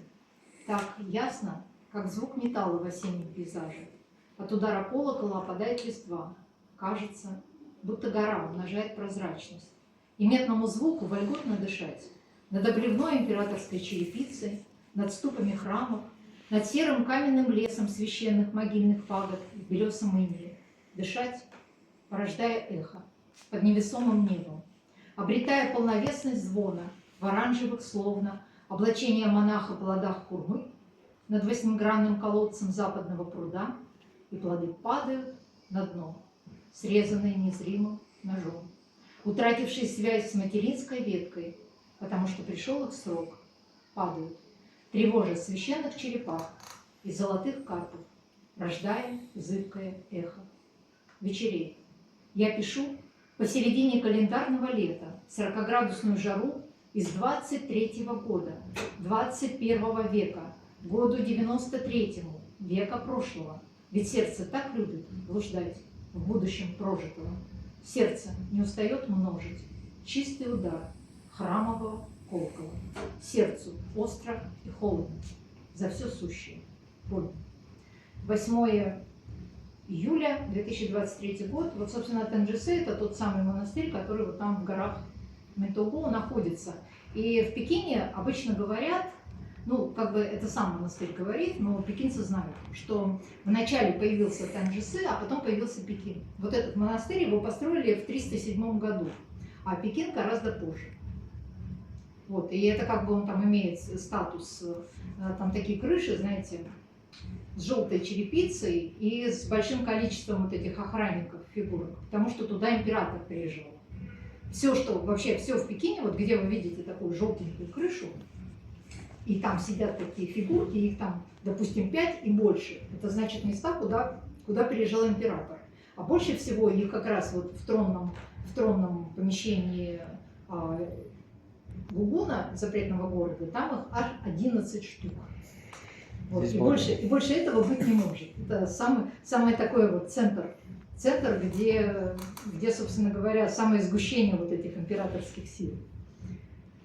Вот. И тоже чувствуете, да, как вот они какие-то слова у меня гуляют туда-сюда, там какая-то общая лексика. Я уже чувствую, что народ ушел, потому что 4 прозвучало слово «кромешный».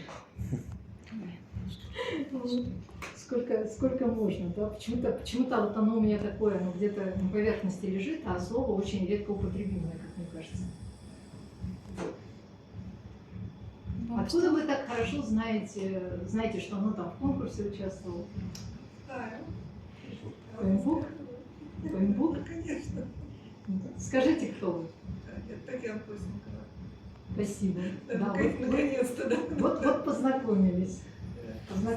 Александр мне исполнял песню вашу шикарную «Вода». Это в 23-м году, да? Нет, это вот было там на встречу Ани Гедемин полгода назад. А, да. Так что музыкально услышала ее. Да, было. Очень красиво. Ну, может быть, кто-то что-то попросит. Или, не знаю, спросит, или может быть я вам почитаю переводы с китайского, но правда они для исполнения, вот те, которые я недавно вот отправила в журнал «Кварты», да, вот, но они, может быть, ну это верлибры, и они, может быть, не до такой степени хороши с голоса. Почитайте.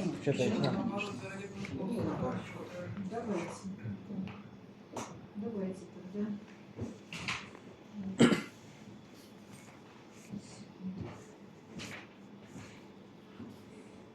Так, подождите, не уходите.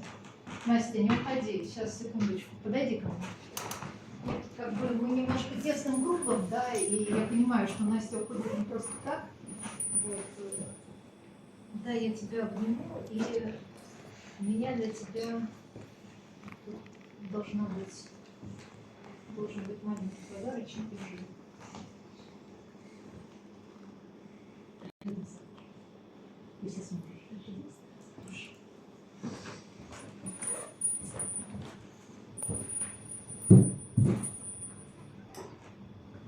С Настей мы познакомились следующим образом. Есть такой художник,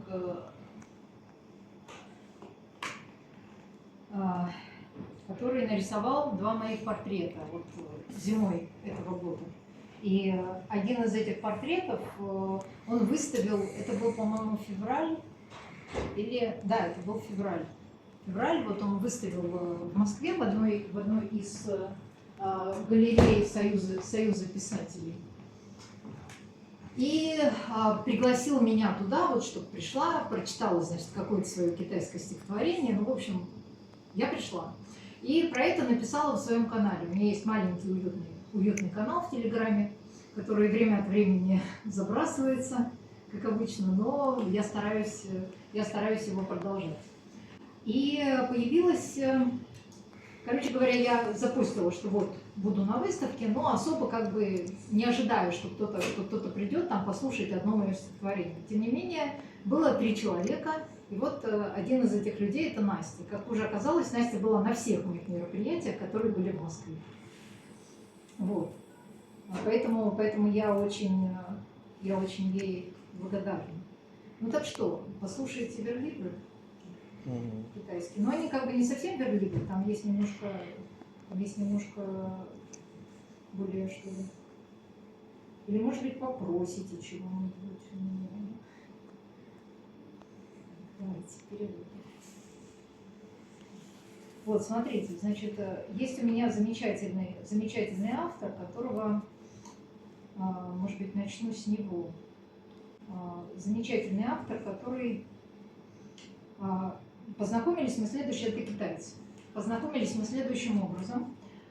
Меня попросили, то есть я участвовала в одном из китайских фестивалей, И меня попросили прочитать, просто продекламировать его стихотворение со сцены. А я говорю, я посмотрела стихотворение, да, мне понравилось. Вот, я говорю, а зачем же я буду только декламировать? К тому же делаю я это не так, чтобы очень хорошо. Давайте я переведу на русский язык и прочитаю оба варианта. Ну, будет как бы более что ли так интересно. Они говорят, да, конечно, там, давайте. Вот. И вот я перевела это стихотворение, я прочитала его там на китайском я его читать не буду, оно такое довольно-таки длинное. Кстати, этот автор позиционирует себя как автор, который пишет белые, не белые, а стихи в прозе. Вот. Но на самом деле это, ну, на мой взгляд, это верлибры. То есть это верлибры, они, может быть, чуть более, они поделены на строки, а стихи в прозе это все-таки должна быть проза. Да, у них зачастую достаточно длинная строка, но не всегда. Вот посмотрите, как выглядит стихотворение. Вот оно на китайском, да? Это видно, что это, ну, никак не стихотворение в прозе, да? Что это вот проза, что это верлибр. Вот. Называется туннель.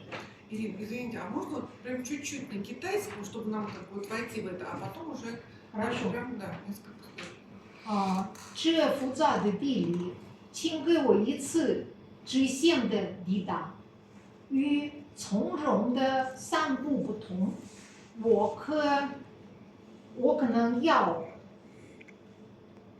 实现着的曲线同运，曲是有物，有是必须的，隧道术语技术。安度陈灿的技术.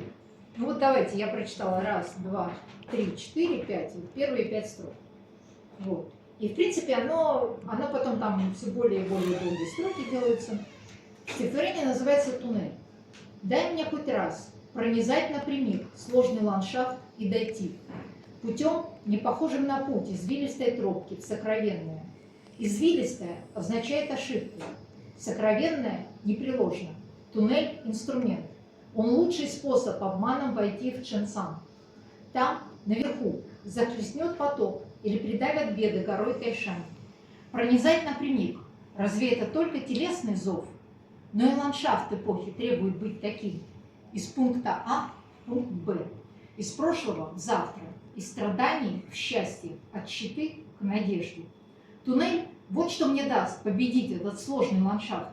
Да, я слышу пение женщины из-за глубоких ущелий и дальних гор. Я хочу петь с ней в унисон ради любви. Я хочу объяснить подлинную любовь. Дай мне только пройти напрямик. Молниеносно, тоннель, шаг сквозь тяготы верхних дорог. Скрытно, но напрягая все силы, пройти, пронизать. Этот путь под землей, что так долго идет по земле, разрубая железо, идти напролом, неуклонно идти и дойти. Ну, примечание читать, где там объясняются. Это современные стихи. Да, это современные стихи. Автора зовут Джоу Цинрун. И я перевела еще, я для подборки у Шубинского партии перевела еще несколько его стихотворений. И вот те 3 я выбрала, потому что в это время, вот как бы опять же вот этот гений места времени, да, мы были приглашены на один с ним фестиваль. И, собственно говоря, эти стихи он написал, ну, как вот, знаете, пишут в отчет, потому что они будет собираться сборник, и эти стихи войдут в этот сборник. То есть эти стихи написаны на острове Буланьюй, вот, который находится в Сямыне. Тут надо пару слов сказать про этот остров, потому что это важно. Там, значит, в 19 веке были посольства европейских стран. Там была самая высокая плотность иностранных посольств на, там, я не знаю, квадратный миллиметр этого острова. Вот, там сохранилось очень много, там прекрасный музей фортепиано, сохранившийся. Великолепные инструменты. Там совершенно безумная архитектура, в том числе и я прям узнаю, вот я очень люблю Макао, и там архитектура очень похожая на Макао. Как позже оказалось, там были вот ну как бы, то есть макаоцы, которые пожили за границей, заработали капиталы и построили вот виллу свою именно вот там. А, собственно говоря, само слово Гуланьюй, это название острова, означает остров барабанных волн. Два стихотворения к циклу «Солнечный утес». Молчаливые волны. Шутхин с почтением. Шутхин – это известная китайская писательница, поэтесса. Встречая рассвет на острове Гуланьюй, я поднимаю голову к небу.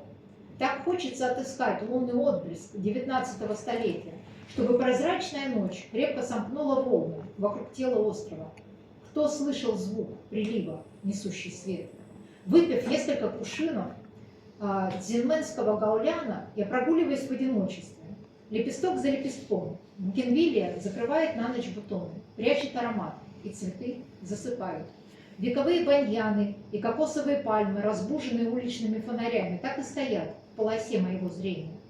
Я все иду и иду, пока весь остров Гуланьюй не станет песчаным пляжем под моими шагами, пока морская вода, начало лета, не станет отдавать звуками барабана, а я вдруг не обнаружу, что и сам могу быть таким же нежным, как эта вода. Пристально гляжу в морскую даль. Дубы, вышедшие из-под пера Шутхин, словно стройные двухмачтовые яхты в море воспоминаний. В бескрайности, не говоря о бескрайности. Просто смотри на прибой, смотри, как потаенно спит звук барабана. О, Гуланьюй! В 37 минутах до полуночи сердцебиение от выпитого алкоголя обнажает всю тайну морских сил. Это свобода юности проглянет в морском просторе, волна за волной, одна волна выше другой.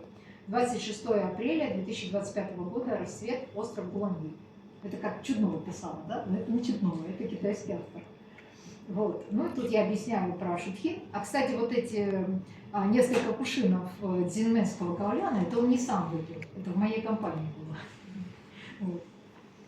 И следующее стихотворение называется «Солнечный утес». Это там такая самая высокая точка острова, большая достопримечательность. Вот, кстати, я вам сейчас прямо даже покажу.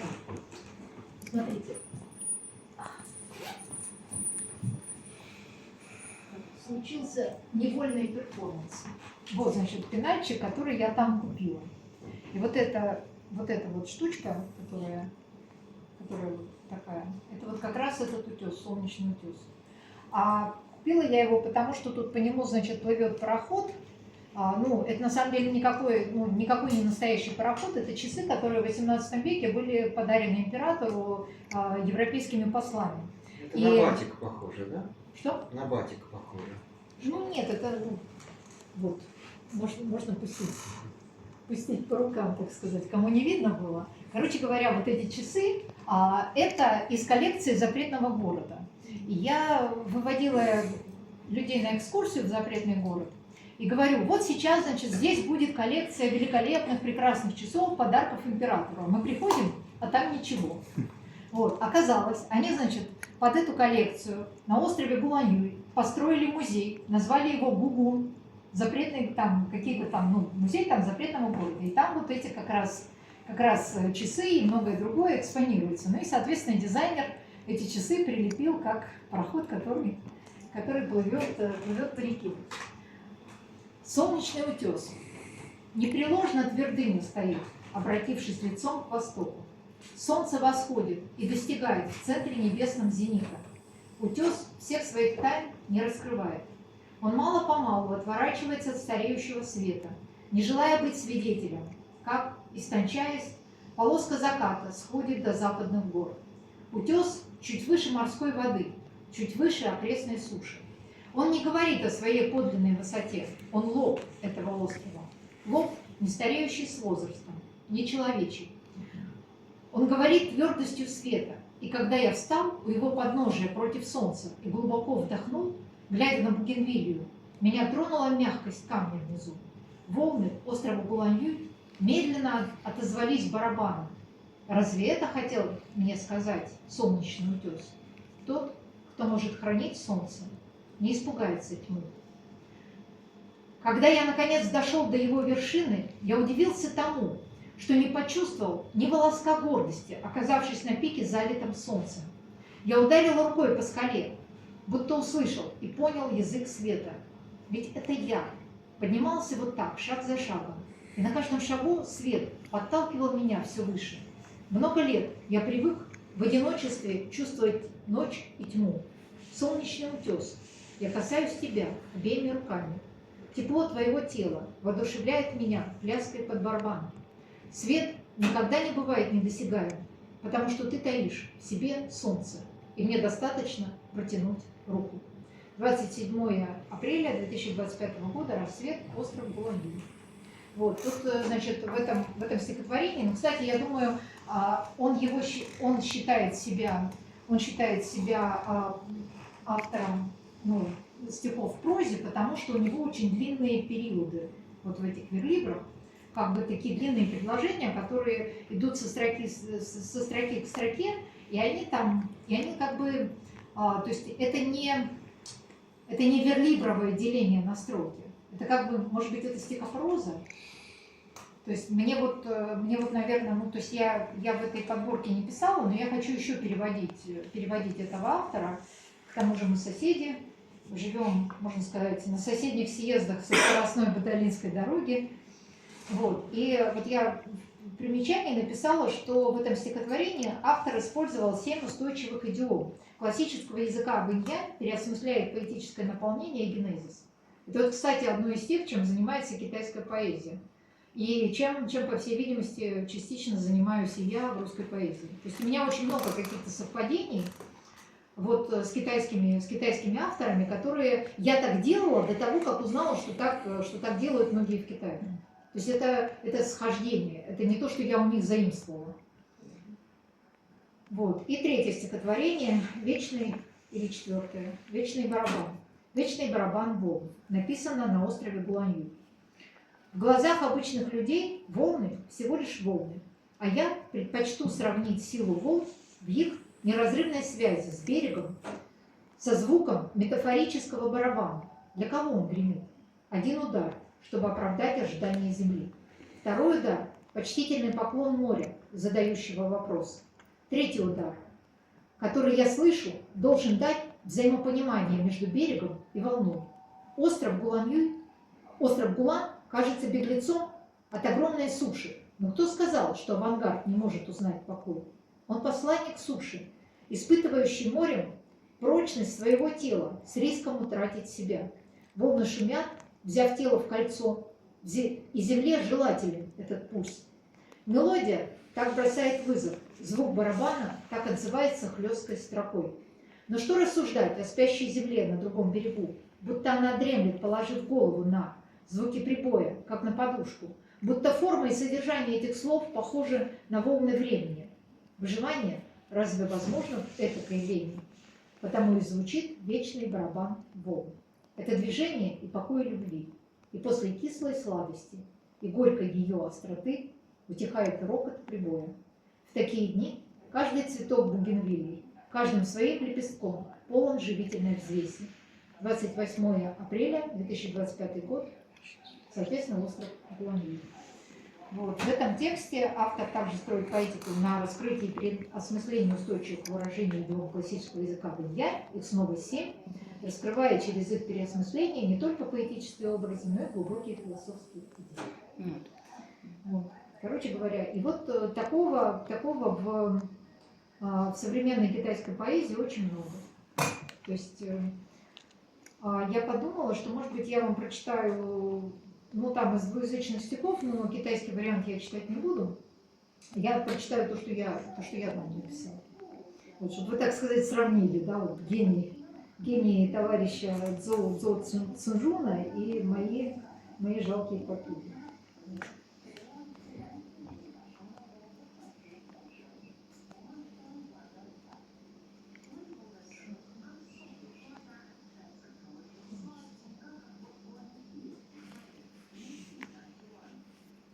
Сущая безо всякой корысти. Часть первая.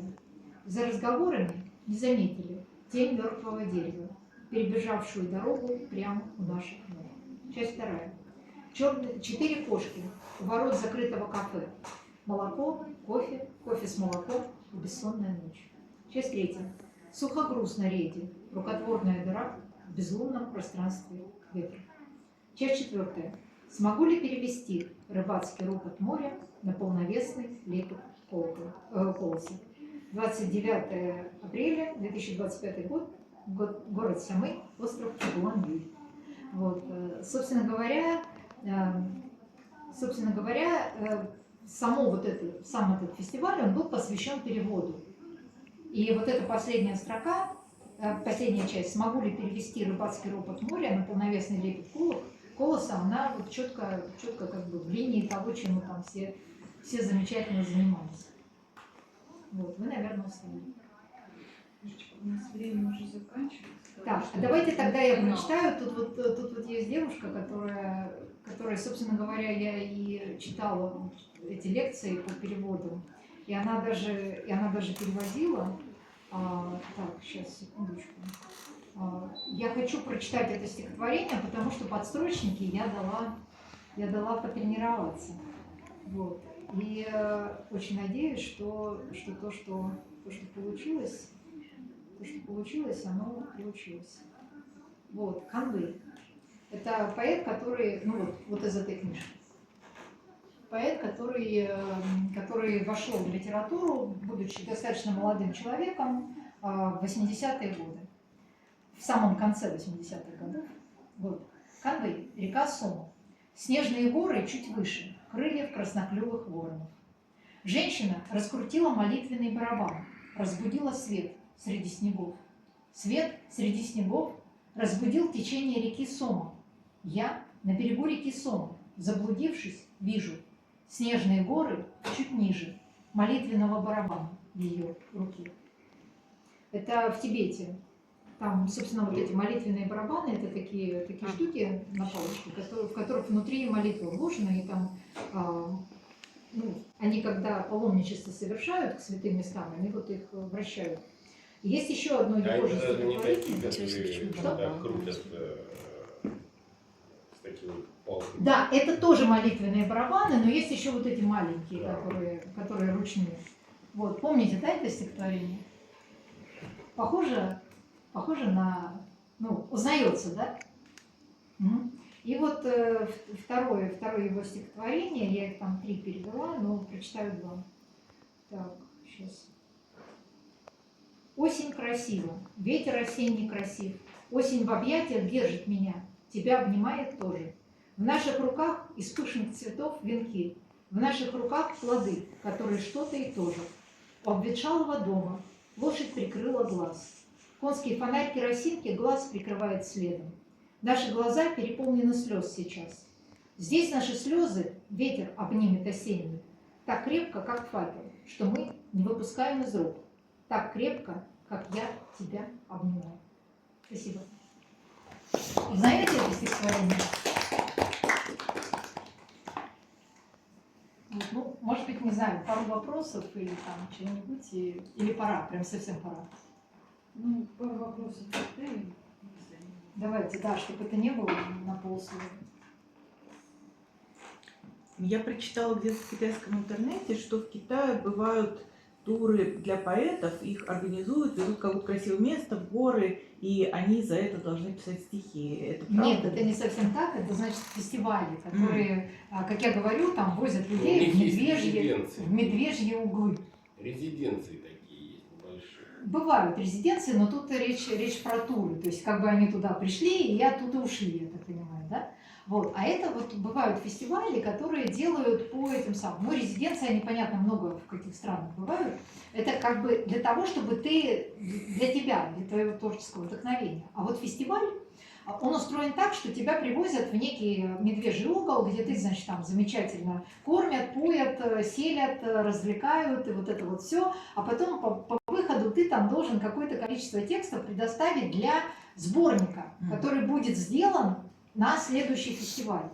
Вот. И потом эти сборники очень часто, если это совсем медвежий угол, там какое-то очень маленькое место, его еще проспонсирует местная, даже не писательская организация, а местное правительство.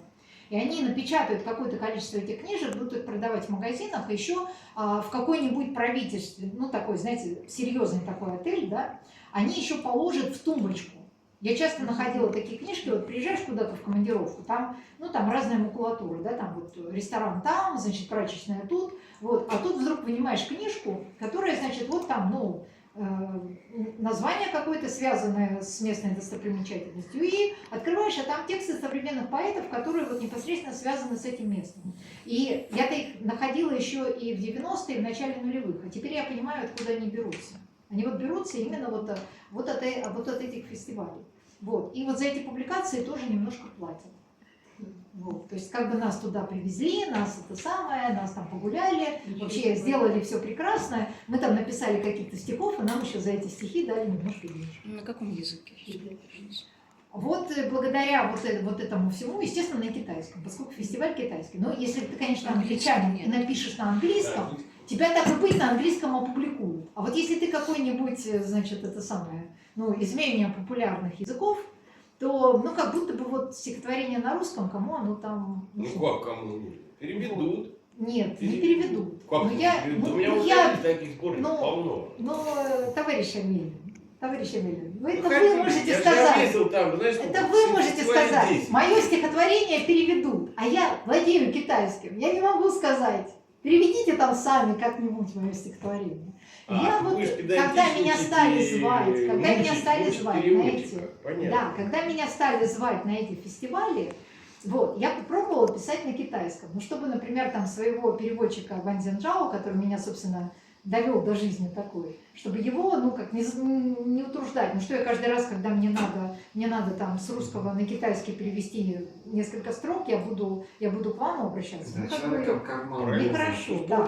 Я попробовала писать сама. И у меня получилось. Я теперь как бы такой поэт, который вот двуязычный поэт, Ирина Чуднова. Это стихи совсем другие, и многие присутствующие эти стихи так или иначе видели и знают. Вот. И Ирина Чуднова, которая вот только русскоязычный поэт. Так что вот так. Вот. И так я дошла до жизни такой, с 2020 года вот пишу еще и на китайском.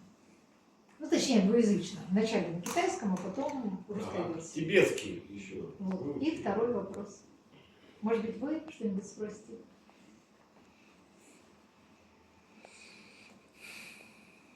Все, да? У меня вопрос. А вот на китайских фестивалях просят по-русски почитать стихи? Вот как вот сейчас вот по-китайски? Могут попросить за кувшином гаолянского вина. Кстати, Джоу Цинжун, которого я переводила, он оказался хитрый малый. У него, значит, там есть какие-то... Ну, кто-то его когда-то на русский переводил. Ну, как он сказал, вот не нравится мне. А вот как ты делаешь, мне нравится. Вот, то есть он там, видно, у кого-то какие-то справки навел, а что там, собственно, в переводе, насколько он соответствует. Он сказал, ты прям сохраняешь, ты там строки мои сохраняешь, предложения мои, там, запятые в тех местах, где у него стоят, я ставлю, где не стоят, я не ставлю. Ну, то есть хорошо ли это? Что? Сохранять все. Ну не все, но это же потеряется. Все равно потеряется. Языки слишком далеко стоят друг от друга. Все равно потеряются. Поэтому все, что можно сохранить, ну надо как-то попытаться сохранить. Правда же? Не знаю. Не уверен. Очень рада вам. Может быть, я не знаю, сфотографируемся. Стойкие, так сказать, товарищи. А какая роза моя заходит? А вот она. А, вот. Давайте сделаем общее фото. Давайте. Собирайтесь, сфотографируемся. Мне